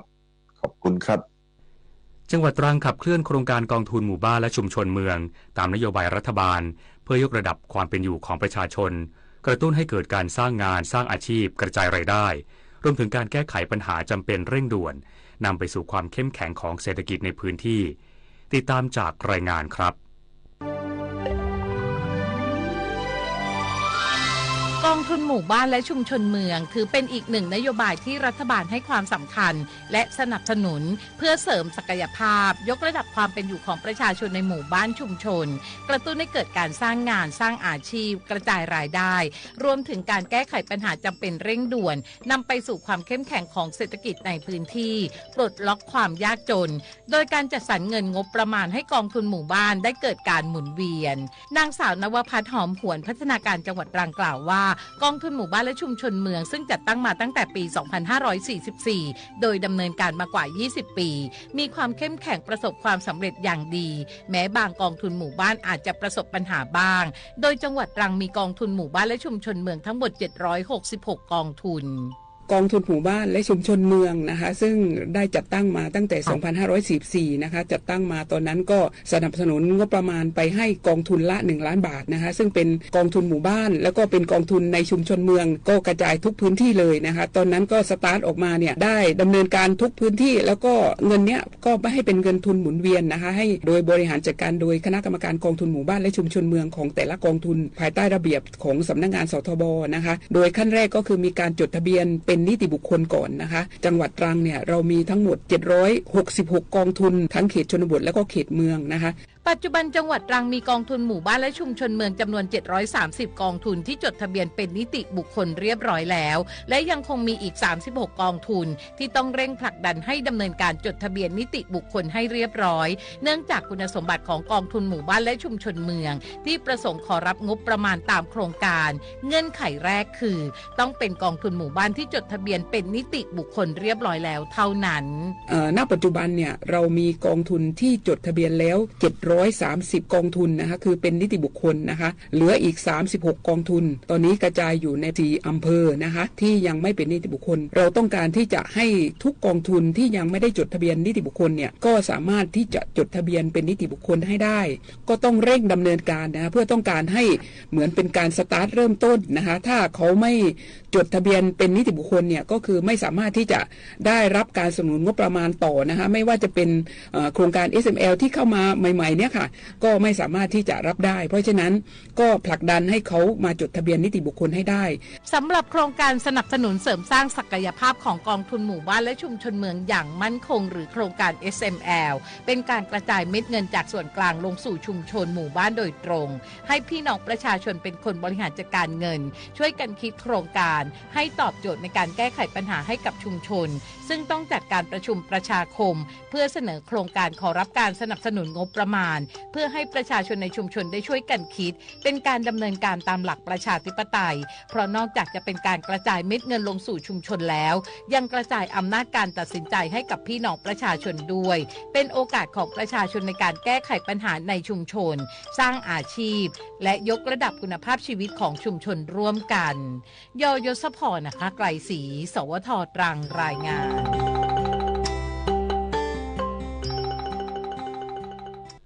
เทศบาลนครภูเก็ตยกระดับการบริหารจัดการน้ำเพื่อเพิ่มประสิทธิภาพการระบายน้ำลดความสูญเสียของเศรษฐกิจในเขตเมืองสู่การเป็นเมืองท่องเที่ยวทั้งปีติดตามจากรายงานพิเศษครับเทศบาลนครภูเก็ตเดินหน้าต่อเนื่องพร้อมยกระดับการบริหารจัดการน้ำในทุกช่วงฤดูไม่เฉพาะหน้าฝนเพื่อป้องกันน้ำท่วมในเขตเมืองพื้นที่เศรษฐกิจของจังหวัดภูเก็ตโดยนายเฉลิมพรปิยะนรงค์โรจน์ปลัดเทศบาลนครภูเก็ตเปิดเผยถึงแผนการบริหารจัดการน้ำในช่วงหน้าฝนของเทศบาลนครภูเก็ตที่ทำมาอย่างต่อเนื่องตลอดทั้งปีเราเตรียมไว้ตั้งแต่ยังไม่เข้าฤดูฝนหมายถึงว่าในช่วงฤดูแล้งเทศบาลจะตั้งงบประมาณไว้ทุกปีนะครับก็คือขุดลอกคูระบายน้ำดูดพวกขุดลอกโคลนทรายอะไรอย่างเงี้ยนะครับก็คือเราทำก่อนแล้วก่อนที่จะเข้าฤดูฝนพอเข้าฤดูฝนเนี่ยเราก็จะมีทีมงานตลอด24ชั่วโมงโดยเฉพาะทีมงานของสำนักช่างจะไปประจำจุดเครื่องสูบน้ำต่างๆทั้งของเครื่องสูบน้ำของเทศบาลนครภูเก็ตเองแล้วก็ที่ได้รับการสนับสนุนจากองค์การบริหารส่วนจังหวัดภูเก็ตแล้วก็เรามีทีมงานของงานป้องกันและบรรเทาสาธารณภัยซึ่งอยู่เวรตลอด24ชั่วโมงอยู่แล้วเพื่อเฝ้าระวังเรื่องการพยากรณ์อากาศแล้วก็ประเมินสถานการณ์แล้วก็ออกตรวจประจำทุกคืนนะครับประจำเครื่องสูบน้ำครับว่าเครื่องสามารถทำงานได้ตลอดเวลาแล้วก็อีกส่วนหนึ่งที่ว่าเตรียมการไว้ก็คือเรื่องกระสอบทรายอันนี้ขาดไม่ได้เลยนะอาจจะมองว่าเหมือนกับไม่ได้เป็นเทคโนโลยีอะไรแต่เป็นถือว่าเป็นเครื่องมือที่สำคัญมากตอนนี้เรามีกระสอบทรายอยู่ในมือประมาณที่เราใช้ได้ก็คือ 2,500 กับมีกระสอบเปล่าที่เราพยายามเร่งบรรจุอีก 5,000 กระสอบถือว่าพอจำเป็นเนี่ยเราสามารถเอากระสอบทรายไปป้องกันได้ครับนอกจากนี้เทศบาลนครภูเก็ตยังมีการนำแอปพลิเคชัน LINE มาติดตามสถานการณ์น้ำคลองบางใหญ่ตลอด24ชั่วโมงเพื่อให้พี่น้องประชาชนสามารถติดตามสถานการณ์น้ำได้ด้วยตนเองแบบเรียลไทม์รวมทั้งผู้บริหารเทศบาลนครภูเก็ตสามารถติดตามสถานการณ์น้ำเพื่อสั่งการดำเนินการตามแผนในการดูแลพื้นที่และช่วยเหลือบรรเทาความเดือดร้อนของประชาชนได้อย่างทันท่วงทีประชาชนในพื้นที่นะครับท่านติดตามข่าวสารจากเทศบาลนครภูเก็ตรวมถึงข่าวสารของสำนักงานป้องกันและบรรเทาสาธารณภัยนะครับก็จะแจ้งเตือนโดยเฉพาะเรื่องพยากรณ์อากาศท่านประเมินสถานการณ์ได้นะครับแล้วก็ของเทศบาลนครภูเก็ตเนี่ยสามารถติดตามทางเพจได้เราจะมีกล้องเฝ้าระวังระดับน้ำตรงที่สะพานโกมารพัฒน์นะครับท่านสามารถดูระดับน้ำได้เลยก็จะเป็นขีดสีเหลืองสีแดงถ้าถึงสีแดงเนี่ยท่านเตรียมตัวได้เลยนะครับว่ายกของอะไรที่ขึ้นที่สูงไว้ก่อนนะครับเพื่อป้องกันแต่ทั้งนี้ทั้งนั้นเนี่ยเทศบาลจะประเมินสถานการณ์และถ้าก่อนที่จะถึงเนี่ยก็จะมีการแจ้งเตือนนะครับทางสื่อต่างๆแล้วก็รถประชาสัมพันธ์ครับอย่างไรก็ตามการเตรียมพร้อมรับมือสถานการณ์น้ำในช่วงหน้าฝนทุกภาคส่วนต้องร่วมด้วยช่วยกันโดยเฉพาะพี่น้องประชาชนต้องไม่ทิ้งขยะหรือสิ่งกีดขวางทางน้ำลงไปในท่อคูคลองเพื่อเพิ่มประสิทธิภาพ การไหลระบายของน้ำในช่วงที่มีฝนตกหนักในพื้นที่ทีมข่าวสวทภูเก็ตรายงานด้วยศักยภาพของพื้นที่และอัตลักษณ์ทางวัฒนธรรมอันเข้มแข็งของจังหวัดชายแดนใต้ที่เป็นฐานการผลิตสินค้าหาล้านส่งผลให้เป็นที่ยอมรับเชื่อมั่นทั้งในและต่างประเทศรัฐบาลให้ทุกภาคส่วนผนึกกำลังสนับสนุนการผลิตตามมาตรฐานส่งออกรับรองเครื่องหมายคุณภาพสู่การเป็นศูนย์กลางหาล้านอาเซียนในปี 2570 และขยายตลาดทั่วโลกต่อไปหาล้านไทยไม่ได้มีดีแค่อาหารเรามีทั้งสินค้าและบริการครบวงจรกระทรวงทรัพยากรธรรมชาติและสิ่งแวดล้อมจัดทำโครงการอนุรักษ์ทะเลไทยตามแนวพระดำริของสมเด็จพระเจ้าลูกเธอเจ้าฟ้าสิริวัณวรีนารีรัตนราชกัญญาเพื่ออนุรักษ์ฟื้นฟูและปกป้องทรัพยากรทางทะเลของประเทศไทยติดตามจากรายงานค่ะสมเด็จพระเจ้าลูกเธอเจ้าฟ้าสิริวัณวรีนารีรัตนราชกัญญาทรงเห็นความสำคัญของการอนุรักษ์แนวปะการังกะละปังหาสิ่งมีชีวิตใต้ทะเลไทย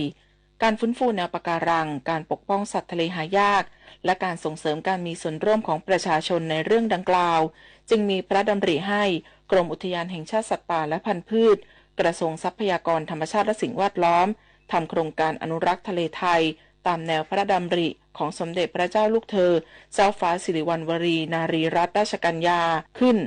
โดยเมื่อวันที่19มิถุนายนที่ผ่านมาได้เปิดตัวโครงการอย่างเป็นทางการณอุทยานแห่งชาติหาดนพรัตน์ธาราหมู่เกาะพีพีจังหวัดกระบี่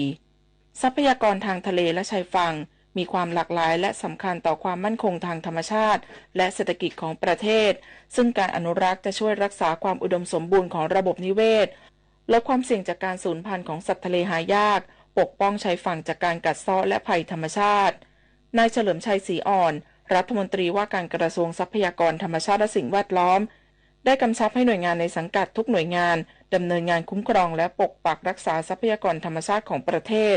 โดยเฉพาะทรัพยากรทางทะเลและชายฝั่งที่มีความหลากหลายมีความสำคัญต่อความมั่นคงทางธรรมชาติและเศรษฐกิจของประเทศโดยทรัพยากรเหล่านี้เป็นทั้งที่อยู่อาศัยของสิ่งมีชีวิตหลากหลายชนิดเป็นแหล่งอาหารและเป็นแหล่งรายได้ดังนั้นการอนุรักษ์ทรัพยากรทางทะเลและชายฝั่งจะช่วยรักษาความอุดมสมบูรณ์ของระบบนิเวศลดความเสี่ยงจากการสูญพันธุ์ของสัตว์ทะเลหายากและปกป้องชายฝั่งจากการกัดเซาะและภัยธรรมชาติได้ด้วยผมและก็บุคลากรของกระทรวงทรัพยากรธรรมชาติและสิ่งแวดล้อมทุกคนนะครับก็จะปฏิบัติหน้าที่ตรงนี้อย่างเต็มที่ก็อยากจะให้พี่น้องเพื่อนข้าราชการในกระทรวงทรัพยากรธรรมชาติและสิ่งแวดล้อมทุกท่านนะครับว่าเรามีหน้าที่ชื่อกระทรวงของเราเนี่ยชัดเจนอยู่แล้วว่ามันเป็นหน้าที่ของข้าราชการทั้งงานลูกจ้างทุกคนของกระทรวงทรัพยากรธรรมชาติและสิ่งแวดล้อมจะต้องปฏิบัติหน้าที่ในการที่ต้องรักษาทรัพยากรธรรมชาติและสิ่งแวดล้อมอนุรักษ์สิ่งต่างๆนี้ไว้ให้คู่กับประเทศไทยให้ได้แต่สิ่งหนึ่งนะครับที่ผมอยากจะฝากนะครับว่าการอนุรักษ์ไม่ได้หมายถึงห้ามท่านพัฒนาเราสามารถพัฒนาได้ครับแต่พัฒนาให้เกิดความสมดุลในทางธรรมชาติพัฒนาที่ไม่ก่อให้เกิดความเสียหายกับทรัพยากรธรรมชาตินั่นแหละครับจะเป็นสิ่งที่จะทำให้การอนุรักษ์ธรรมชาติเนี่ยประสบความสำเร็จมากยิ่งขึ้นไปด้วยซ้ำนะครับที่ผ่านมากรมอุทยานแห่งชาติสัตว์ป่าและพันธุ์พืชได้ดำเนินงานด้านการอนุรักษ์ทรัพยากรทางทะเลอย่างเข้มข้นในพื้นที่อุทยานแห่งชาติทางทะเล26แห่งโดยมีการปฏิบัติงานลาดตระเวนติดตามสัตว์ทะเลหายากอย่างต่อเนื่องมีการดำเนินงานจัดเก็บขยะการจัดการขยะทะเลและการรณรงค์ลดการใช้พลาสติกเพื่อป้องกันผลกระทบต่อระบบนิเวศสิ่งสำคัญได้รับความร่วมมือจากภาครัฐภาคเอกชนชุมชนท้องถิ่นอาสาสมัครและประชาชนจัดกิจกรรมต่างๆเพื่อสร้างความเข้าใจและส่งเสริมการมีส่วนร่วมอนุรักษ์สิ่งแวดล้อมทางทะเลควบคู่กับส่งเสริมการศึกษาวิจัยและสร้างการมีส่วนร่วมกับทุกภาคส่วนเพื่อดูแลทรัพยากรของชาติให้ยั่งยืนและปลูกฝังจิตสำนึกให้กับสาธารณชนถึงความสำคัญของการอนุรักษ์สิ่งแวดล้อมทางทะเลปิยาพันธ์ยางเทียนรายงานสินบนไม่ได้จบแค่คนให้กับคนรับแต่มันสร้างความอุบาทที่ทำลายสังคม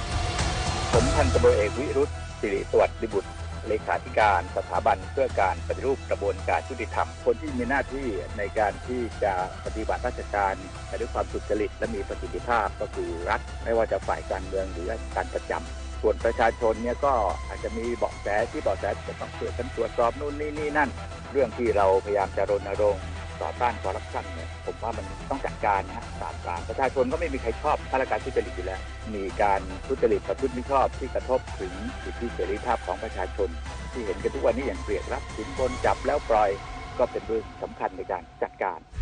หยุดสินบนหยุดวงจรอุบาทส่งเสียงแห่งความซื่อสัตย์แจ้งศูนย์บริการข้อมูลปปช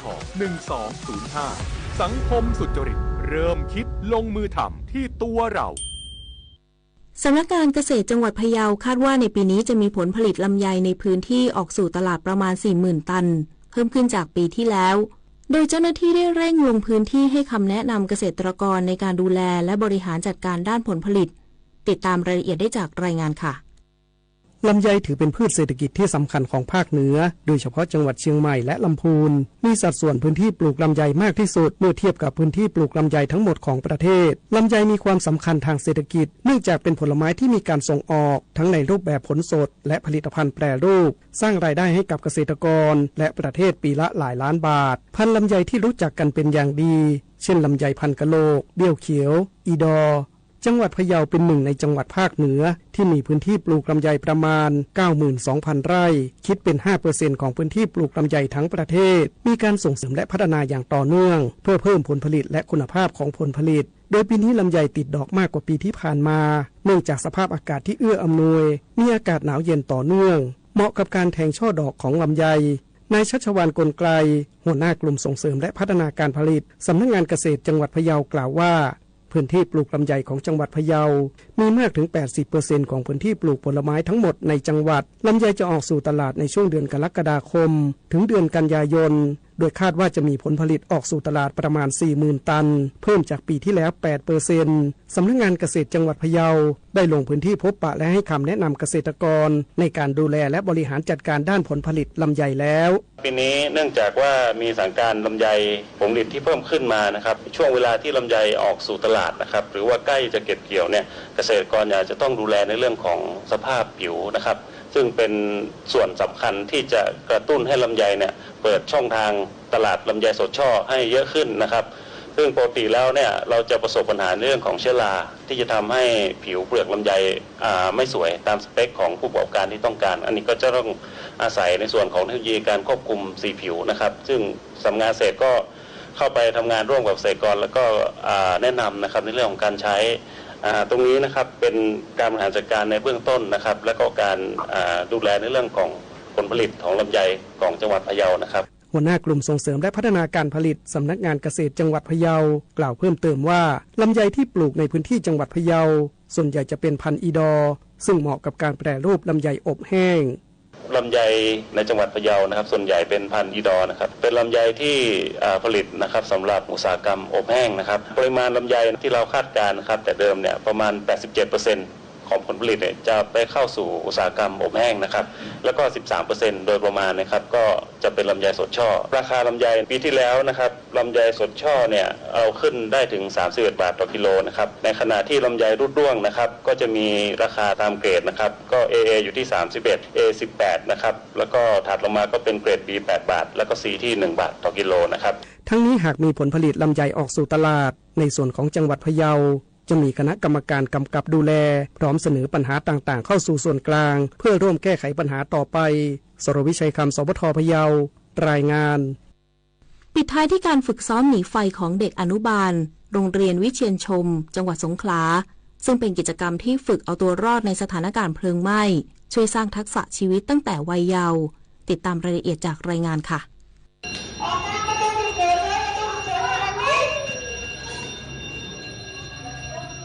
ที่โรงเรียนวิเชียรชมอำเภอเมืองจังหวัดสงขลาเด็กชั้นอนุบาลไม่ได้เรียนหนังสืออยู่ในห้องเรียนอย่างเดียวแต่พวกเขากำลังฝึกซ้อมสิ่งที่สำคัญที่สุดในชีวิตนั่นคือการเอาชีวิตรอดจากเหตุเพลิงไหม้กิจกรรมหน่วยการเรียนรู้ Child Safety ฝึกซ้อมอพยพหนีไฟให้กับนักเรียนชั้นอนุบาล 3/2 โดยมีครูน้ำหวานนางสรารัตน์จุนนวลพร้อมด้วยนักศึกษาฝึกประสบการณ์จากมหาวิทยาลัยทักษิณร่วมกันจัดกิจกรรมในครั้งนี้เพื่อให้เด็กๆได้เรียนรู้ทักษะที่จำเป็นหากวันหนึ่งพวกเขาต้องเผชิญกับสถานการณ์จริงกิจกรรมหน่วยการเรียนรู้ เป็นการป้องกันนะคะป้องกันความปลอดภัยของเด็กๆหรือชายเซฟตี้นะคะมีภัยพิบัติจากอัคคีภัยวาตภัยอุทกภัยแต่วันนี้คุณครูน้ำหวานได้จัดกิจกรรมสถานการณ์จำลองเหตุการณ์ไฟไหม้ขึ้นมานะคะโดยให้ความรู้เกี่ยวกับการป้องกันตัวเองการช่วยเหลือตัวเองในสถานการณ์ไฟไหม้นะคะอย่างแรกที่คุณครูน้ำหวานได้ให้เด็กๆได้เรียนรู้ถ้าเกิดสถานการณ์จริงก็คืออย่างแรกต้องตั้งสติเสร็จก็กดกริ่งนะคะขอความช่วยเหลือและตะโกนเสียงดังๆว่าช่วยด้วยค่ะกิจกรรมครั้งนี้จำลองสถานการณ์เพลิงไหม้ในห้องเรียนมีทั้งเสียงเตือนภัยควันจำลองการหมอบคลานหนีควันการใช้ผ้าปิดจมูกและเดินตามเส้นทางหนีไฟอย่างเป็นระเบียบนอกจากนี้ยังมีการสาธิตปฐมพยาบาลเบื้องต้นเพื่อให้เด็กๆรู้ว่าถ้าเพื่อนล้มเจ็บหรือเป็นลมควรทำอย่างไรครูน้ำหวานกล่าวว่ากิจกรรมวันนี้ไม่เพียงแต่ทำให้เด็กๆเข้าใจเรื่องความปลอดภัยแต่ยังช่วยฝึกการควบคุมอารมณ์การตัดสินใจอย่างมีสติและต้องเริ่มสอนตั้งแต่อย่างเล็กเพราะพวกเขาคืออนาคตเด็กๆได้เล่าเรียนในครั้งนี้นะคะก็ได้ความรู้ในการใช้ชีวิตประจำวันและสามารถช่วยเหลือในเหตุการณ์ข้างต้นได้ค่ะเด็กๆก็มีความสุขแล้วก็สามารถตอบคำถามได้และก็บอกว่าเดี๋ยวจะไปเล่าให้แม่ฟังหรือว่าเจอสถานการณ์แบบนี้เด็กๆก็บอกว่าสามารถช่วยเหลือตัวเองได้รู้จักถังดับเพลิงรู้จักผ้าปิดจมูกและเด็กๆมีคำถามว่าคุณครูคะถ้าไม่มีผ้าปิดจมูกเด็กๆจะทำยังไงคะคุณครูก็ถามว่าใครรู้บ้างคะเด็กๆก็ตอบว่าหนูรู้ค่ะใช้เสื้อของตัวเองได้เลยค่ะปิดจมูกคุณครูก็ชื่นชมที่เด็กๆกล้าแสดงออกและมีความคิดเป็นของตัวเองค่ะเสียงหัวเราะเสียงปรบมือและความตั้งใจของเด็กๆบอกกับเราว่าเด็กเล็กก็เรียนรู้ทักษะชีวิตได้ถ้าสร้างโอกาสให้พวกเขาได้ลองด้วยตัวเองในโลกที่เต็มไปด้วยเหตุการณ์ไม่คาดฝันทักษะการเอาตัวรอดอาจเป็นสิ่งที่ช่วยชีวิตใครบางคนไว้ได้และวันนี้เด็กๆโรงเรียนวิเชียรชมได้เริ่มเรียนรู้เรื่องนี้ด้วยหัวใจและรอยยิ้มธัญวรรณ จิระโร สวท.สงขลารายงานเอาถอยไปหน่อยเห็นไม่ชัดอ่ะเห็นไหมคะถอยอีกนิดนึงเห็นหรือยังคะอีกนิดนึงได้ไหมโหมองการไกลเชียวนะคะอายุที่มากขึ้นมาพร้อมกับปัญหาความเสื่อมของดวงตามายืดเวลาดวงตาสุขภาพดีด้วยการมันสังเกตอาการผิดปกติรับประทานอาหารที่มีประโยชน์สวมแว่นตากันแดดไม่อยู่กลางแจ้งและตรวจสุขภาพดวงตาเป็นประจำทุกปีใส่ใจดูแลรักษาดวงตาเพื่อมองดูโลกอันสดใสไปอีกนานธรรมะเพื่อชีวิตวันนี้เสนอเรื่องสติโดยหลวงพ่อปราโมทย์ถ้ามีสติก็มีศีลมีสติก็มีสมาธิมีสติก็มีปัญญาได้ขาดสติสักอย่างเดียวนะศีลสมาธิปัญญาไม่มีหรอกสติที่วิเศษที่สุดนะคือสติปัฏฐานและสติที่ระลึกรู้อยู่ในกายในใจของเรานี้ทุกคนรู้ได้หมดแล้วทุกคนรู้จักอยู่แล้วความโกรธเป็นยังไงทุกคนรู้จักความโลภเป็นยังไงทุกคนรู้จักความฟุ้งซ่านเป็นยังไงทุกคนก็รู้จักความหดหู่ดีใจเสียใจนะสารพัดความรู้สึกเรารู้จักอยู่แล้วแต่เราละเลยที่จะคอยรู้เท่านั้นเองงั้นการที่จะเจริญสติปัฏฐานเนี่ยจะมาเรียนรู้กายรู้ใจของตัวเองไม่ใช่เรื่องยากเลยจะมีสติไปในกายมีสติไปในใจไม่ใช่เรื่องยากทุกคนทำได้แต่ละเลยที่จะทำเพราะไม่เห็นคุณค่าไม่รู้ว่าทางรอดจากวัฏฏสงสารที่เป็นบรมทุกข์เป็นกองทุกข์อันใหญ่เนี่ยอยู่ตรงที่เราเจริญสติปัฏฐานให้ได้นี่แหละถ้าเราไม่เข้าใจตรงนี้นะเราก็ไปไม่รอดหรอกก็จมอยู่ในความทุกข์เรื่อยไป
ธงชาติและเพลงชาติไทย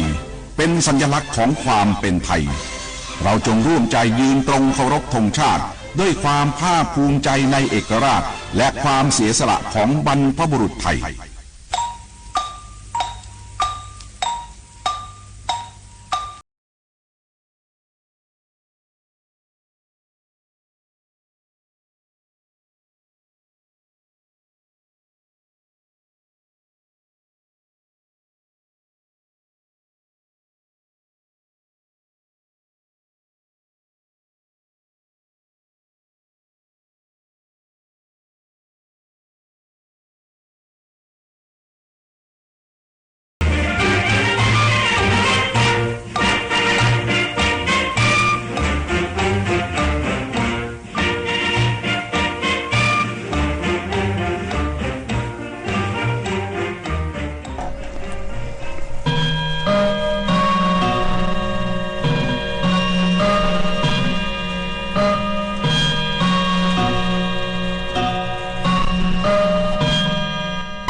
เวลา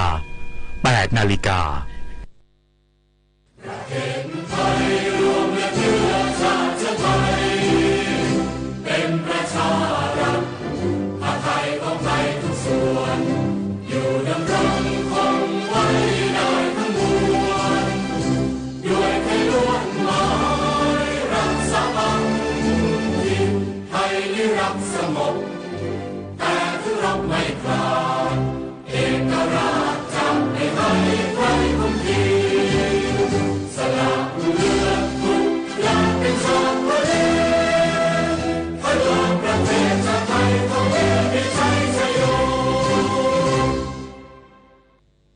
รักสามัคคีกันไว้ประเทศไทยจะเข้มแข็งมั่นคง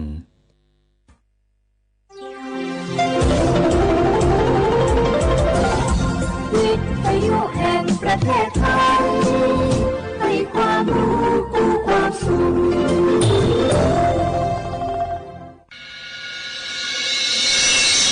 สถานีวิทยุกระจายเสียงแห่งประเทศไทยจังหวัดเชียงใหม่ AM 1476 กิโลเฮิรตซ์สถานีวิทยุภาคภาษาชาติพันธุ์แห่งเดียวในประเทศไทยที่มีความทันสมัยเชื่อถือได้สร้างอัตลักษณ์กลุ่มชาติพันธุ์สู่สากล HIV 那个阿莫造的后โรคเอดน่าเดือดขอสปสช那个拉萨普和เนอชบานเนอเมน่าจีญาและหนูขมงไผ่เร็วเดือยอเฮบัดทองซุ่มญากาสีเชหอยาตาบอจาลิญาเมหน่วยบริการอากาขอลาซาญาเมสีเชหงเอHIV อโมอุนาชดเชดัวนกอโมจามยายากาบิอุตามาเบียเจนีลาซาเมสีจาลาคุยซีมาบิโกยากาขอบิเอเมไวรัสตับอักเสบซีมาวานาโลกมายากาบิโอบิจาเมสิญญาเจมอนาสปสชติซุ่มจำยอสปสชเขต1เชียงใหม่นากาจำยองาซุ่มญีเยงาซุ่มงปโยดามโอเดนากาตีโกจำยอนึมานาโกนาลูเดนากาติซุ่มญีซุ่มโยกานาลูก็ดูไม่ได้ฮัลโหลสวัสดีครับพี่น้องอายุอันนี้เดือขยาวโฆษณาไกกะกอสถานีวิทยุกระจายเสียงแห่งประเทศไทยจังหวัดเชียงใหม่พบปานเนอบีเคฮอมอนาแอออนหลิญาเมเจสถานีวิทยุกระจายเสียงแห่งประเทศไทยเฮนาอย่าซื้อก้อนบีโอดูอย่าล่อนแต่ช่วงหางละหาเชื่อกับบอจากกันเนอดูพ่ออีสอนดีกามาเล่าเนกัมมองขากากายกุญยาอายุเนียวโฆษณาบีเกมอญาแลนุมาออนานากาแม่เลี้ยวเนแม่ทอนยังอายุเนียวนากาสัมโบนาขอนี่จำยองาซุมีสีโกจำยอโกเย่และงาเดใจที่โบนาขอนี่จำยอเวนี่โกเย่งาสีเวและงายีเนียว马这个娘，我是下面。看cha cha venu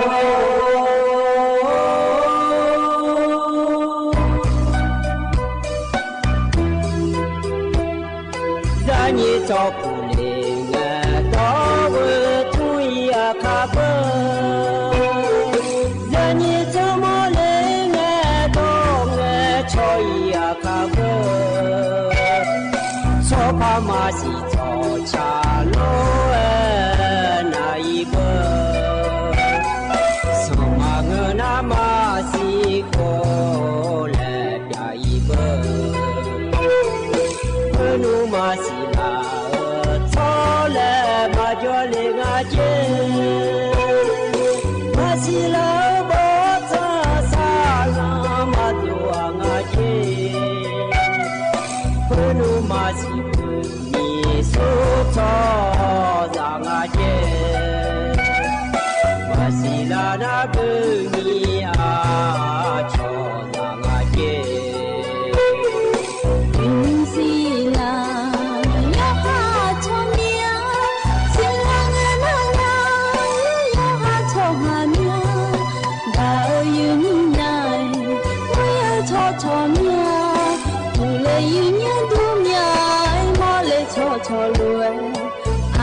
ดูทอมายีเนียวนิมสอยีนี่แน่พยาทนจุลาแม่ยีเนี่ยอยู่สนารุทนจุลาลูอายัมนาลิทิลากดูนาลิเยลามแน่อุลามกุนิวทนจุลาแน่ก็กติเยจื้อเจ้พยาจากาในละแม่ยีเนี่ยนิมสอยีนี่แน่ทนจุลาอเดเขาอนุนาคือที่นกลางาอินาบาลาสีนาขอนีลงลาและคู่สีอาโหนาขอนี้แท้ที่โหมีชมอันนองนาขอนี้ย้อนนองเงินนองกลางายืเนี่ยว่าอาทิเงินนองว่าที่นี่เช่นนี้เงินนองบาลาสีโกเสียงสิเลกาคนนี้พังอายาตาโกเชเย่โหอายังที่น้องสาที่น้อยเบลาจีเกยดูมาขวายืเนี่ยเดือขยะเดือจะสะดุดโจดูหล่อยืเนียวอยู่น้อยอยู่ก็เล็บเบลาหล่อยืเนียวอุทุดูเลยไงอยู่หายมุจะสะดุดเมียเหือและดูน่าเงินนองละเหือหาเช่แม่ยืเนี่ยนาทีสอนนาทุดูเลยนะขอนิ้วดูก็ไกดูดัดจืพวกเราของไกดูเล่มเสียหล่อยืเนียวอุทุพัทุเลี้ยก็มาพัดชงขึ้นหนึ่งพวกเราหน้าโลเล่มเสียหล่อยืเนียวที่ที่เจน่าล้วนอยู่ฮันน่านักก็เฮอายุเวเนอเธอฮอลลูดาญาเลยมาบินน้ำยาลานี่ฮอลลูดาขอมือยืเนียวอยู่ข้าช่างไทยดาลอยยืเนียวนิมสวัสดูที่เจือจะกันด้านไหนมาหล่อนอย่าเดินในชักกาบินอาหารเนอเธออาศัยไงเธออาชิกุกาและพบินอาหารดามายืเนี่ยอินุมอัดดอมแบงเงนอย่าเดินในชาตีนาขอนี่อาวุลิหายในชาลอยยืเนียวมายาบินอาหารที่ให้ขอลามียลอยยืเนียวนาขอนี้มีอายุดูและชาวยามันเนี่ยยีนี่ที่เดือนนามีอายุดูขอจอบยีนี่มีอายุดูมันดูดูนาขอนี้นาหางอะไรเธอนาหาเบียร์ยีนี่งามีนามันดูตัวมาไงเล่มเสียละหานุเชลอยยีนี่ที่เดือนนามีอายุดูจอนาขอนี้เธอก็ชากันนาหาเซเล่มเสียขอนี้ที่งช้อนในนุ่มที่งนาขอนี้นึงมาละเวลามาเชลขอบอกมาเนี่ยยีนี่ดอชานาขอนี้ยบยอดอชามีอายุขอชาดมเนี่ยยีนี่อยู่หาอยู่ดูน้ำมาจ่อเนี่ยหล่อยุ่มนาหล่อยีนี่มามึงก็ไม่ยาจามขอก็ไม่ยาโดมีอยู่วันนั่นลูอย่าเลยจะด่าแม่ตะกุลุนหาเบียดามายีเนี่ย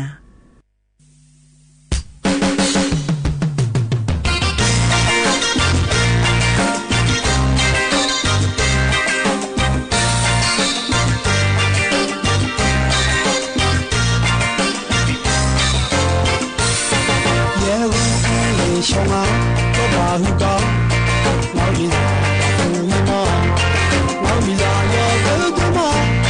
老米拉要得得嘛，提呀了么，我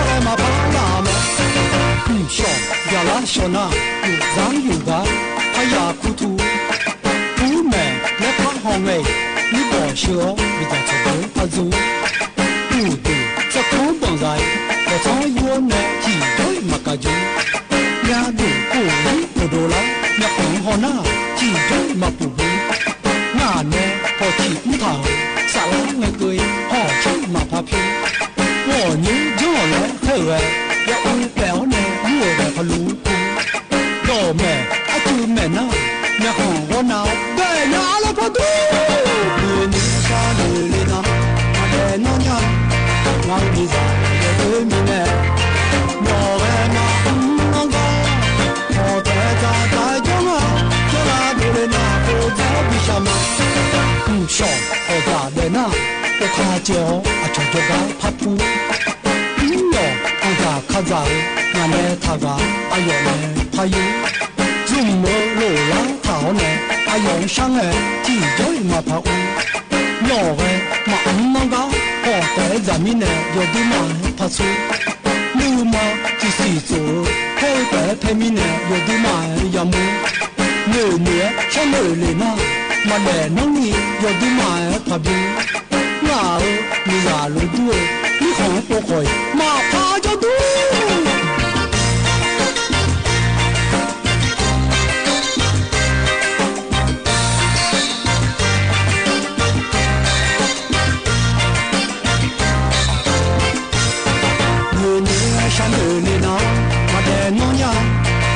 你在这对面呢，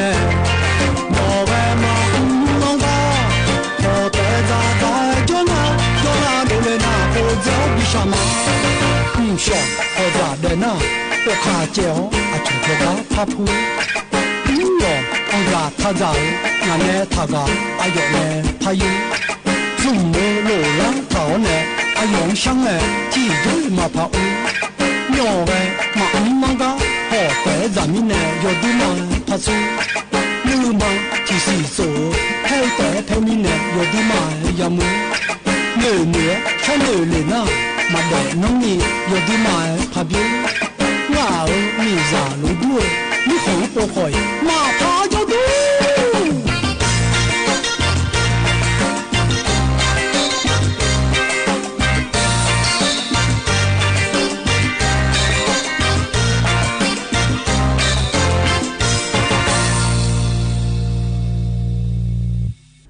tôi nói cha về nhà nó hàng biểu đu loại gì nhiều hơn cái này na thử các cỏ giá cả đàn này nhà gì nhà hơn có đu ná loại gì nhiều à cho đu cỏ nghe loại gì nhiều đu cỏ các cỏ đu ná còn đi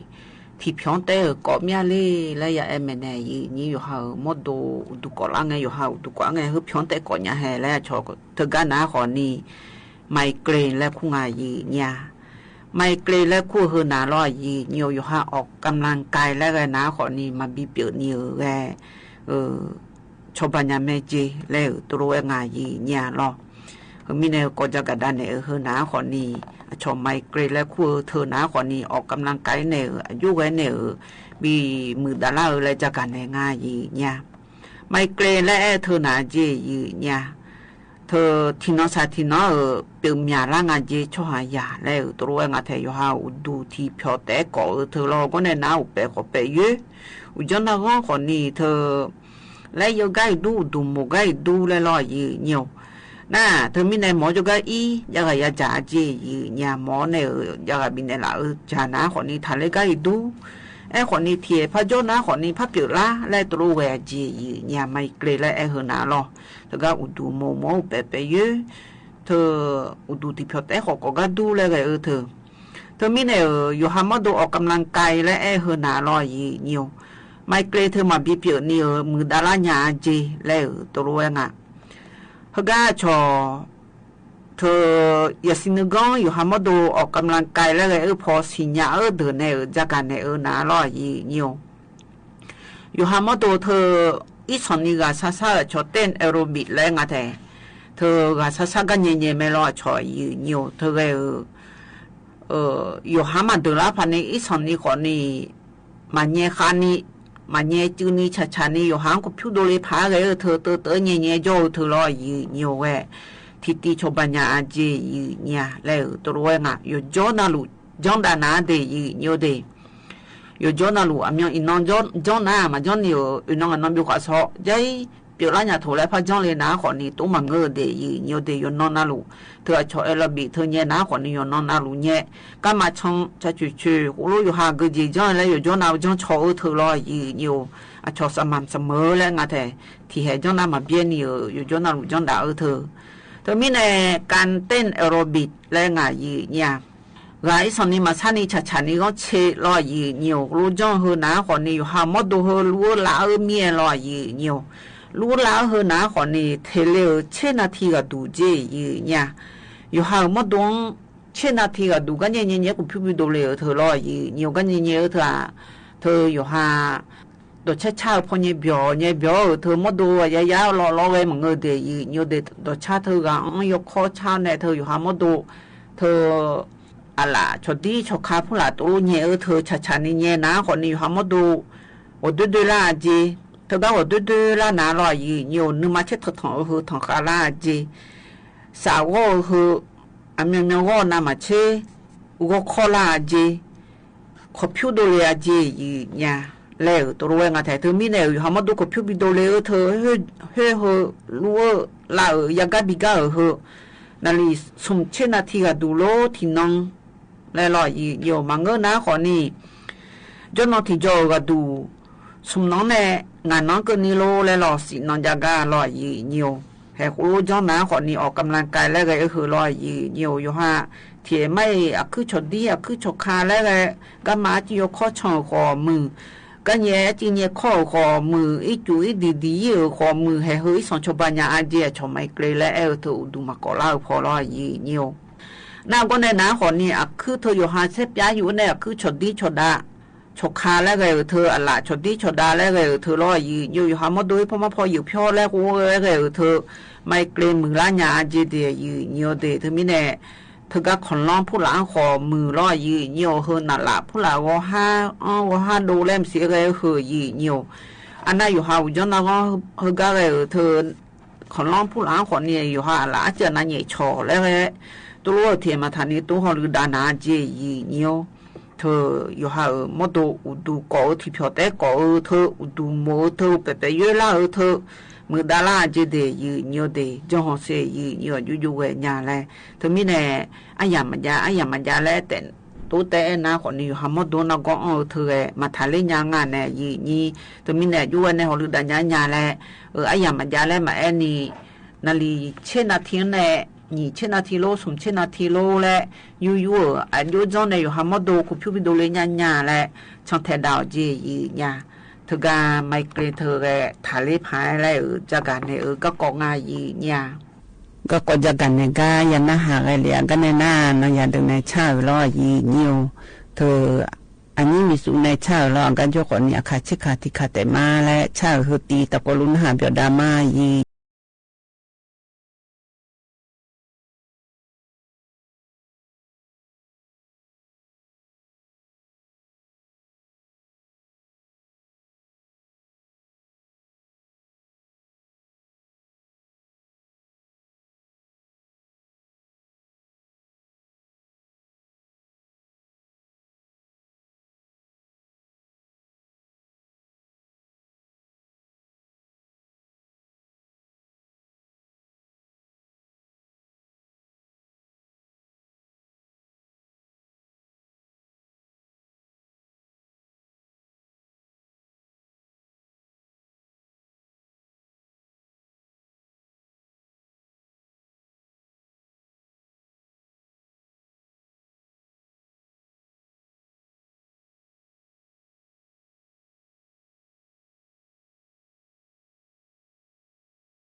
ยันนะหาเบียวดูเวลอยีเนี่ยเฮกันเนน่า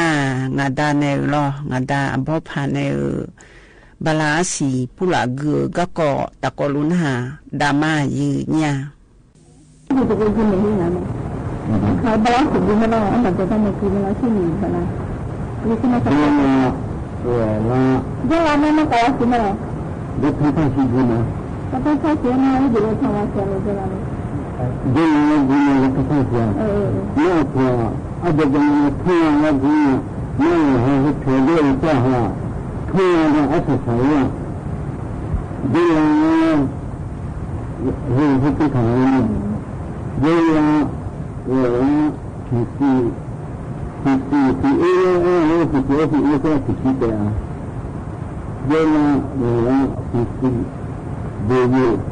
ที่จะนัดกันชื่อละชัวเยอะทั้งนักท่องเที่ยวไม่พอเยอะทุกคนเขาเองเดียวทั้งเราเดินนับก็เดินอยู่นะไม่พอเดียวเดี๋ยวเราเดินอะไรเดี๋ยวไม่ฉันไม่ได้เสียใจไอ้ที่ฉันเนี่ยไอ้ที่ฉันเขาเดี๋ยวให้คุณอะไรเดี๋ยวได้ที่เดินนี่ไม่ใช่ฉันเดี๋ยวเราจะดูที่ฉันเลยนะไม่กล้าฉันเฮ้ยอะไรเดี๋ยวเราจะก็ทำให้ฉันนะฉันดีสุดดีเลยไม่กล้าฉันดีสุดเลยก็เลยแต่ได้สินะเขาเขาเดี๋ยวเราเนี่ยเดี๋ยวเราให้นี่ก็คือทั่วโลกเลยทั่วโลกเลยอาจจะใช้สินะนี่ยังทั่วโลกเลยอันเดียวทั่วสิเดียวไม่ทั่วเดี๋ยวเราสิเดี๋ยวสาวมาเนี่ยมันนะเดี๋ยวเราสิค่ะแล้วดูเราเองนี่คือทุกสิ่งที่ต้องการที่จะต้องเนี่ยอันนี้มันไม่ใช่ละดูมันสวยนะนี่อย่าดูเดี๋ยวนี้จะยิ่งไม่หมดนี่อย่ามาดูคนนี้ไม่อยากเชื่อเลยมันได้เชื่อเลยนี่ได้เชื่อไม่น่าจะเชื่อนี่ไม่คือเชื่อนี่ไม่เชื่อนี่ก็ยังไม่ได้เชื่อดูได้มานี่เดี๋ยวนี้ก็หมดนี่ก็ต้องเชื่อหมดนี่อันนี้ยังเดี๋ยวนี้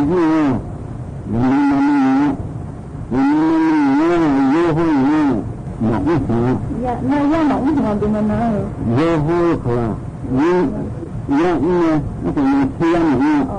a de ya ni ja ya ni to ni na ya ma ya khala la ya ma ga na ba ba de na na ni ki to ba na je ni ki ni khare ni ni ya ni na na ni ya nya ni a de da ko ti ba yo ho yo ti ni ni su ni Aku ni boleh Aku mana? Dia tu ni mana dia mana dia ni? Dia tu sekali ni dia. Dia ni. Okey, dah kalau muncul tu macam mana lah? Dah kalau jalan ni dia. Dia halang. Kenapa sama kerana dia halang kalah? Sekarang kalah. Saya nak kalah. Saya mana ni dia halang. Kalau kada halang ni, dia ni kada dia. Hanya sesuatu jenis apa juga kita kadang-kadang kalau kadang-kadang kadang-kadang ini jangan kadang-kadang karena ini gimana jenis lagi mampu ya sudah menjauh lah akhirnya dia mai aku mana ada dalam Indonesia ini itu jenis ini mana ini jadi jenis ya ya ho ko ni ala ko ni no de di na ni ko ala ko no de yang hai ala no de yang ni pat ni ya be ni a pia ala ni ko ya thini ni de ni ni ya ki ni ko de ni ko de ni ala ko hai u la de ni ya ali ni no de ya abi de no de ya ni na ni ya di ona kalau macam ni, aku memang dah kena kalau yang orang ni. Oh, dia lah mula betul yang ni. Ya, kita, semua kita ni 那么那不好呀，因为是第二次婚姻也好，是好啊，这个呢，那不要讲我们呀，对婚姻来讲呢，好一看就讲，也是这样啊，那不要这个呢，也是这样的。那朋友从来出去了没？因为那是第二个没事吧啦？那个一苦那个朋友也苦，不行的，不行的呢。一苦那个好几年。因为可以人家可以那个看，我是这样。可以那个看呢，也一年多呀，你们也别那样，这边呢说呢，问题也是这样。他看，他们那边也是这样看。他听来怎么？那aduh mahal nak kerja haji lah alin. Nak kerja haji ni macam ah. Nak kerja tu dia, dia tu kau itu je ni. Ni tu kan abu dia ayam mahal. Dia kulit dia le. Dia jadi le dia. Abu anak lagi. Dia kulit dia. Abu dia ni le. Yang jadi mahal. Itu dulu itu. Itu sesuatu yang kita sesuatu yang kita ada semua dari itu. Nah, sesuatu yang kita sini ada semua dasarnya semua dengan sesuatu yang kita percaya jadi yang kita ada itu sesuatu yang kita masih semua dasarnya semua dasar itu. Orang bawa nak suci je lah. Suci tak semua. Suci semua bawa. Orang suci je lah. Ni depan ya. Suci ada di sini, dia ada di sana. Itu suci semua tu di mana? Nak suci semua tu yang tu di mana? Suci ada di sini. Lagi ni kita siapa ni dia? Ni kita jangan ai kita. Ada sini je. 那是应该是去土堂了，人家这家伙他讲的写的，没去写啊，他那个写的没写的，他们怎么样会去看啊？因为后面起码这个人就搞个一年，因为什么一百年或什么百二年，起码这个东西那啥东西，这个以后也不要看啥会，也没行，这东西。Cái đó gì đó cái thứ này. Cái thứ này cái này thế này. Nông nó là thế. Pengen aja mana ni. Ni saya lo ada dengan kamu sudah semua. Saya di mana saya teman saya dalam di Mesir ni. Itu itu jadi nak kaya ni, itu nak kaya. Dalam Mesir kan. Mesir kan. Ayat itu ada dua ni. Kerja ini punya keadaan. Ini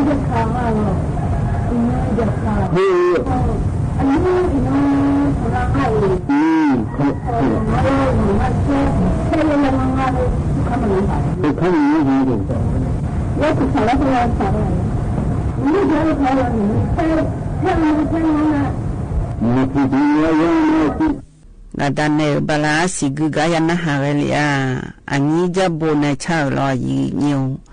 ayam jale ma eni ayam la jao ne ayuha mata joga do de galio la chao thuti do de molio la lo yi nyu takoluan ha bio dama yi nyu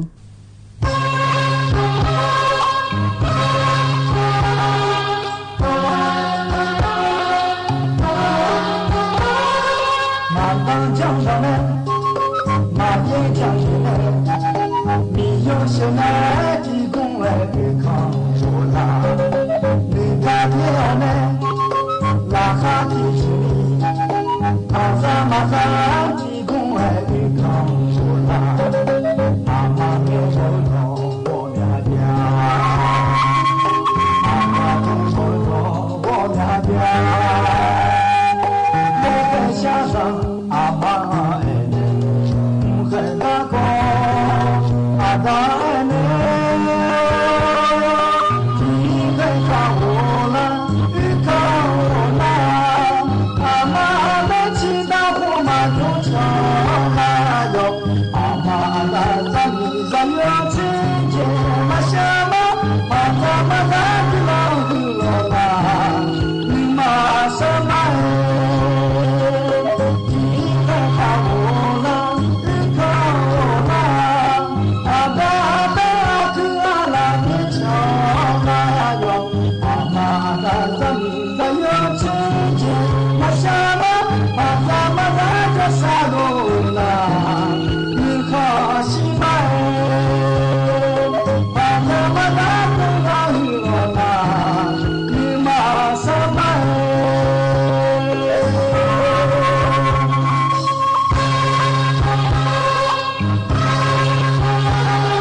罗啦，你好西马哎，阿达玛呀叫沙罗罗啦，你好西马哎，你好西马哎，你好西马哎。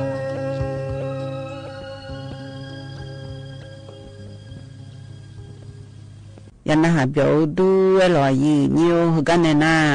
อาชิกูกาและปะบินหาดานยายหรอ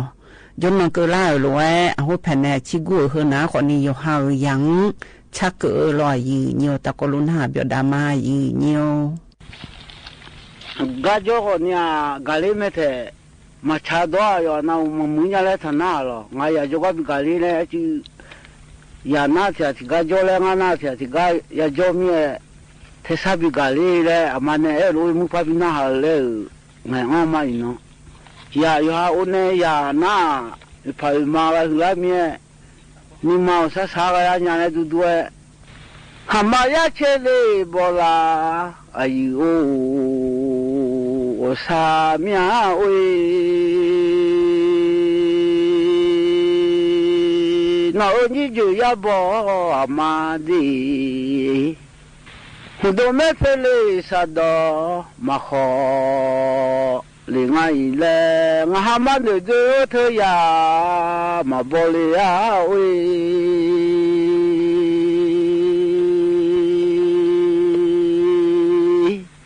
bo ni ju ya bo le ya ma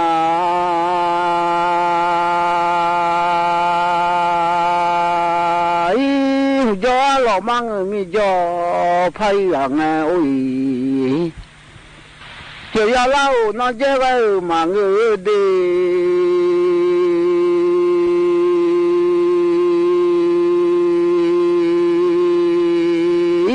khai ya lo nó lo vậy mà người mà ya chế li bò la ya sao ya mưa chế đi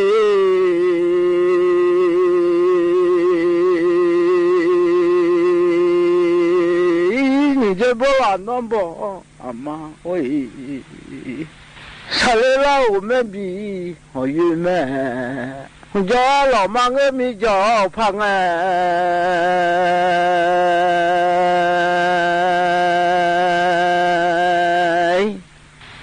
ni cha jo le ti ga iga ho yo lo ma nge mi cho phang ya sa le o yo bo yo ya yu je bo la no bo le ama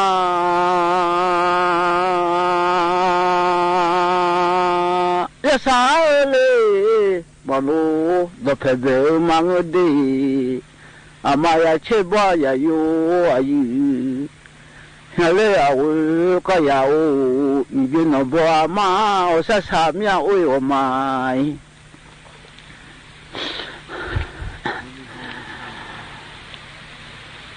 mane bo la le ya bo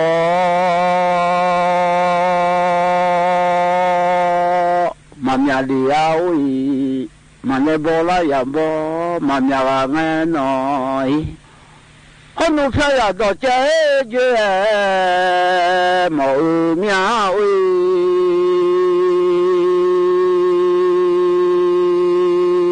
yêu hà mẹ nuôi mẹ bò bị chả mò nhau như chơi bò là nó bò à mai con nuôi phải là thì gái chứ là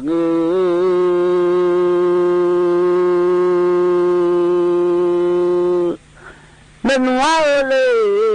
chiga chidon medi bise polo chiga chiboya umeno osa sa emyai nabu chepe menu nga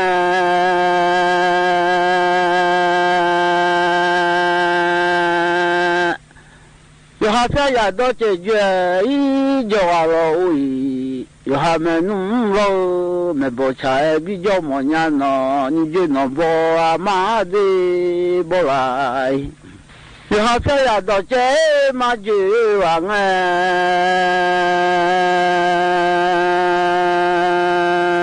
lo nhớ sẽ lá cho ya ya te oi mà le bola ya yo a o de ni cho cho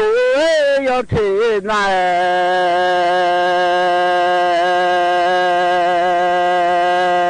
ni na cho le be mi yo bu ho ga lo amaya che bo ya yo ya sa o sa mia i ma o a ya ya wo ya tio de o sa mia wo me so ya yo ti bo o ya lo ma nge mi jo pha nge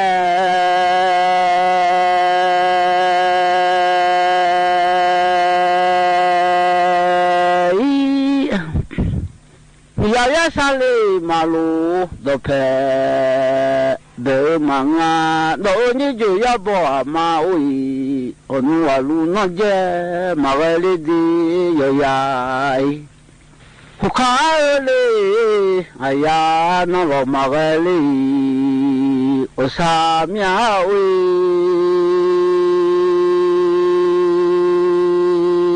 yo ya no je lo wa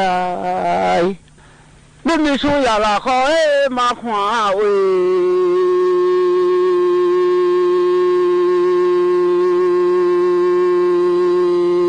u kha le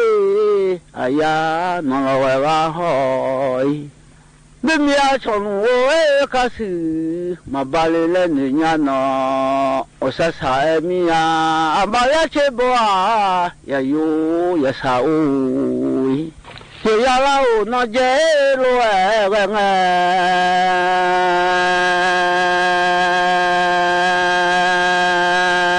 I de mi la kho lo e khu e sun ya Le sa ni la yo bo e ya ma du a le ni nya oi san ja ni so a no hu kha ya le lo no lo we wa ho oi Bùn ya chọn wo e ka su bang e anu yo mya kana ma dua le ni nya no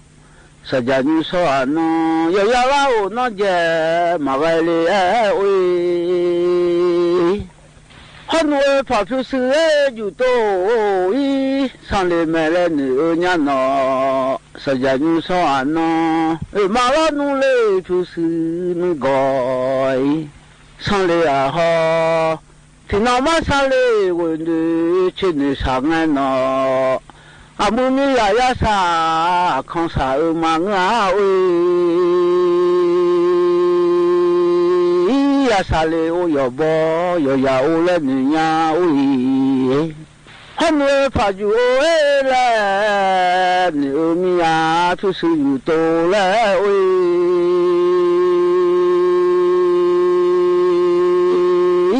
ma le tu su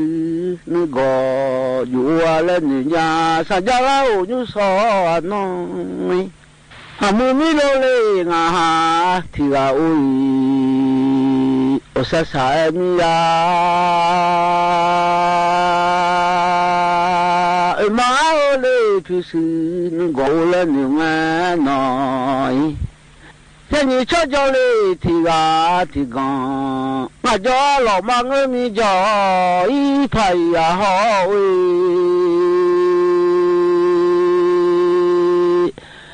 Nụ cơ ngay là dễ mà mình đi mê ngọ Nụ đủ cơ ngay lì tù là mà chả lì áo ý Mù mi giả nà cả mà ya chê bò ya mi ya sa mi giả mù à chê ô đi Thứ lì à bà đòn đòn mà đi chê miang à ô ý Thứ lì à bà đòn đòn ê mà đi à ngà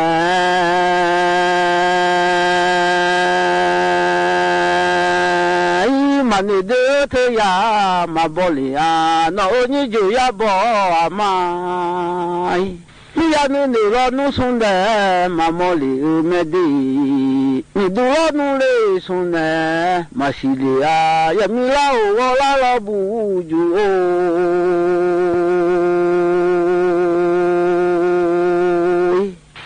Hamaya chebo ayami ayo uno sa jaga hule tina I khalo da mama khalo imangandi niji khalo niji da ma khale khange I niji khale je mu no ha da mai da ma khale mine le sem lo me no sa jaga huwa no ma iya mi ho we nyu jong I ni jo khale je lo me di da mai ka iya mi ya le da ma ma kha we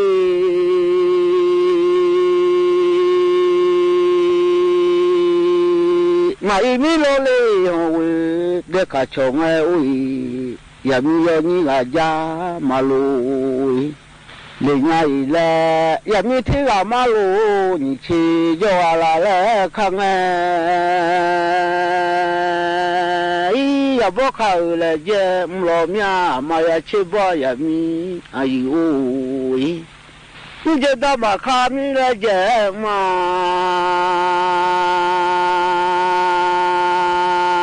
你个妈毛老奴用马啥鸡儿们喏，你个毛好用一上哎，小包个老人家蛮呀喂，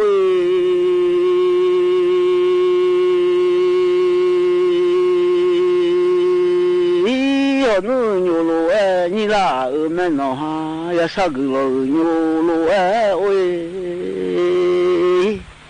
我啥个老牛路啊嘞人啊，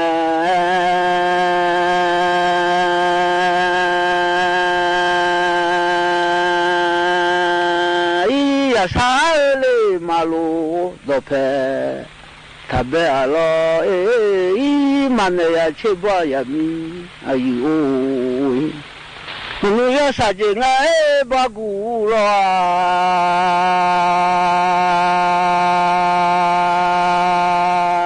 ya le nga di chola me di sajani so ano ya le nga di chonga no yo ya no je tham oi kha ya le lo no lo tha wa lo yo ya lo no je lo wa nga对米啦好路哎，红哎树呀，这啥你啦要包哎呀，马杜里啊喂，乌卡哎呀，那老哎俺喏，对米啊朝路哎开始办哎，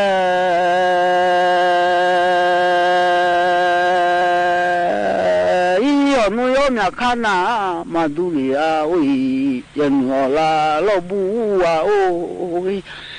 Hamu mi lo le na ha tiga ui ya sa ku yo lo a ni nga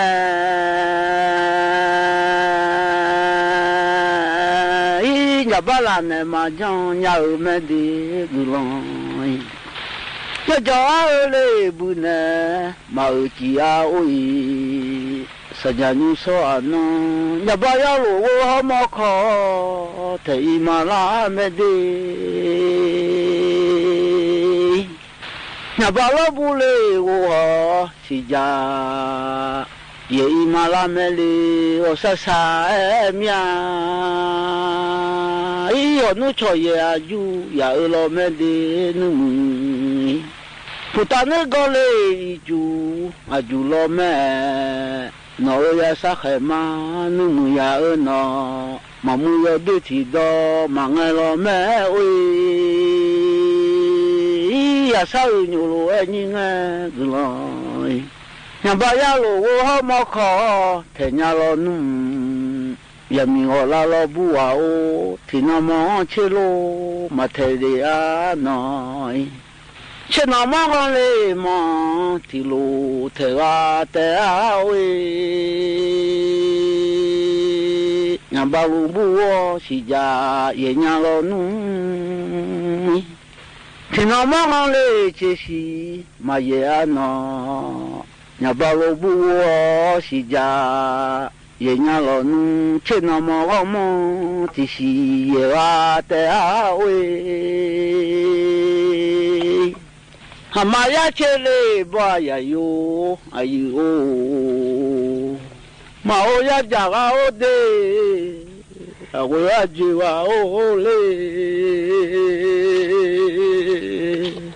mane o sole biera muche manga oi honu da ne chela ya ga ya me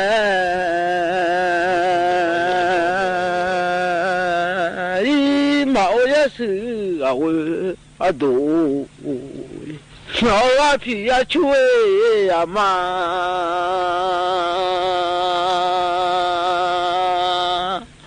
tu ya ba me tu ya do me bi o yu mi ade amaya cheba ya yo ya sa ya jawe mo chu oi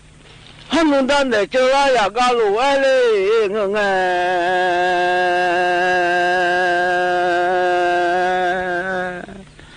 tane wo so le chela mo chu nga aka mo chu ya ga nu gan la ga lu ya cho do da ya me de tune na na wo so le che la mu chu nga oi aka mu chu ya ga ni gong lo la nga hono fu ta je so pi ne ma pa ma ji hono e pa ju o de tu su ju to ju dan ne bola chenga nga khu ma khwa si dan ne bola le chenga nga khu ma khonga su a wu ado hono dan ne chula ya ga lo nga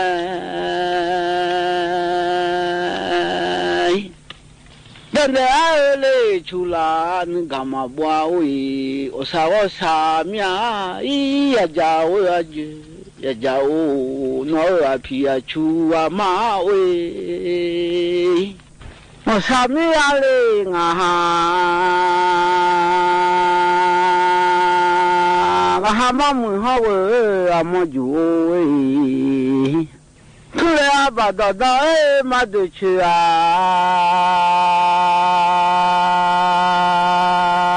ya da ya che bola ya yo ayudi ya jale o awe amu oi no a ko ni nu le ama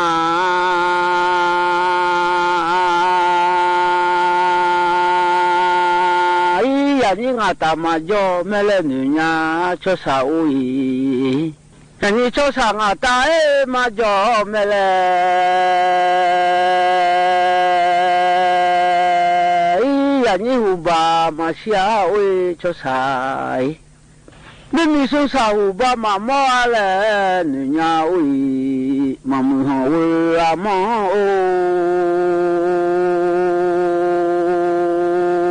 i mi lo hu ba lo e mo le me le ni nya nga sai ni lo nga sa u ba lo e le mo nga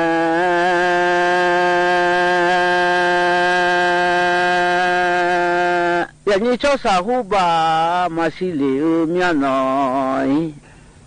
le ma nyo yon le hu ba ma mo le ale nga hu pe ne do da ya lo e mi a i nga ha we a mo ya su a we a do i lo nga sa hu ba lo e le mo nga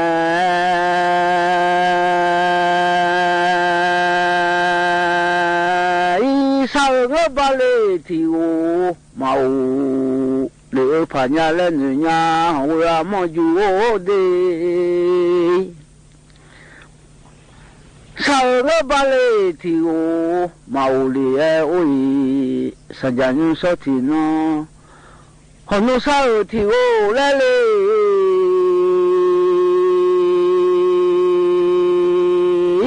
mane u ta ga le sun the ngwe ngwe on le ma khu mya we le uele gali sultan dinga le makhumia ye chunu mu ju le choye ju ode yo sa sa myang ha oi我上我马上来面，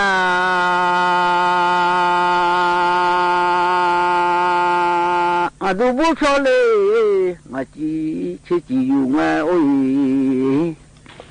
我也不漂亮，只有面家妈咪的呀，妈母啊我也没的，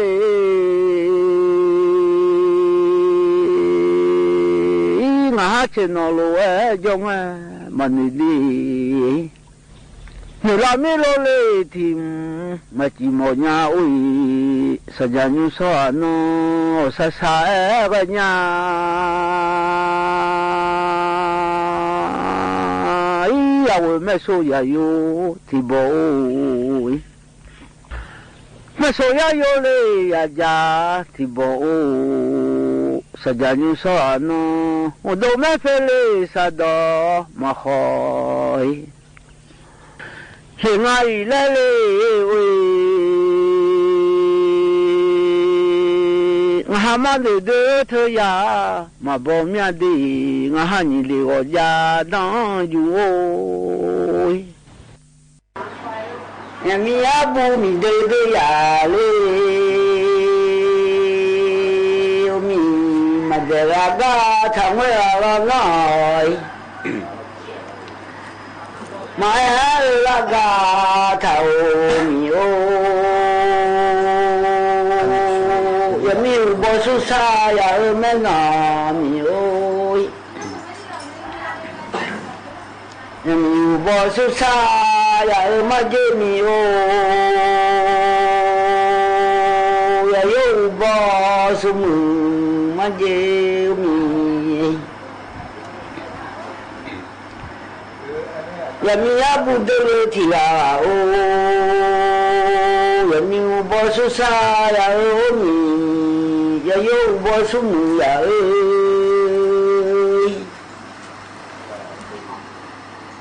ya mi bo su sa ma kham che me nya ma kham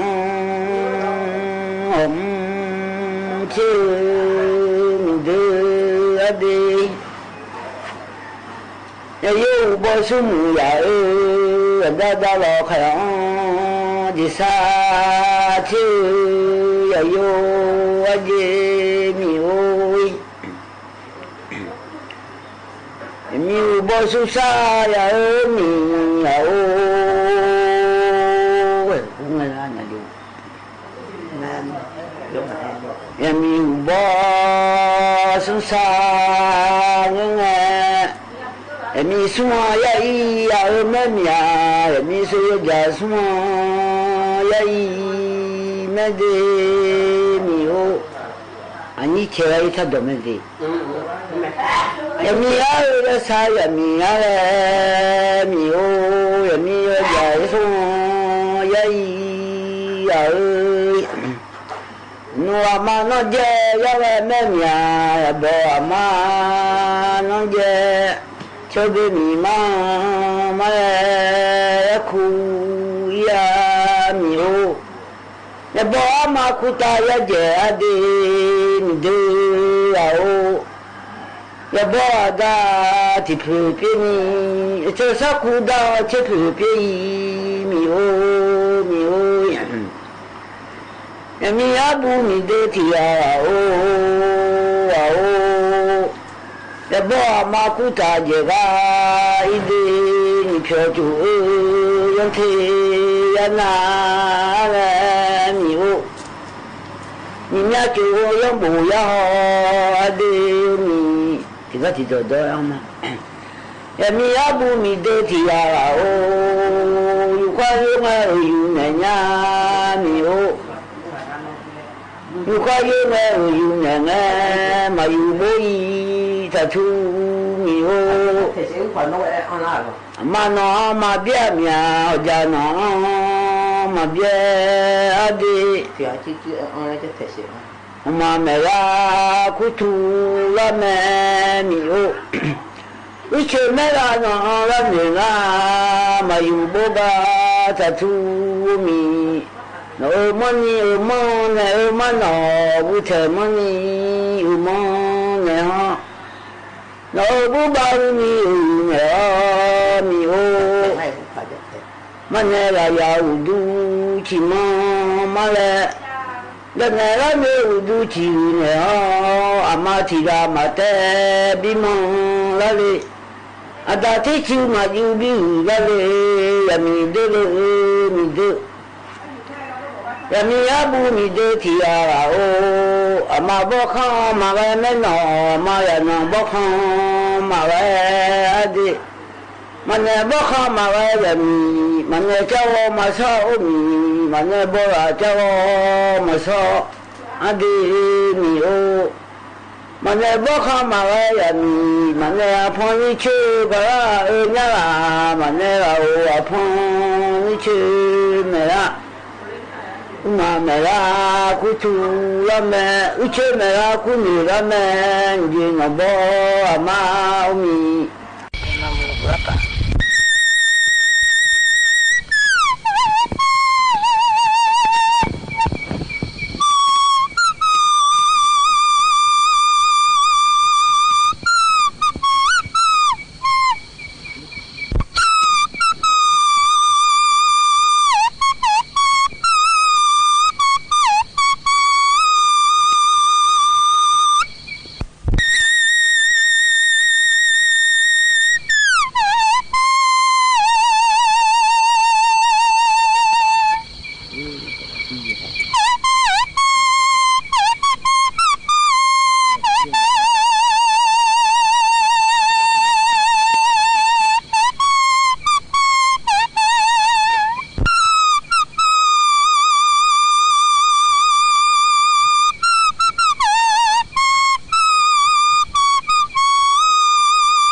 สถานีวิทยุกระจายเสียงแห่งประเทศไทยและเครือข่ายทั่วประเทศเสนอข่าวต้นชั่วโมงรู้เร็วรู้จริงเกาะติดทุกสถานการณ์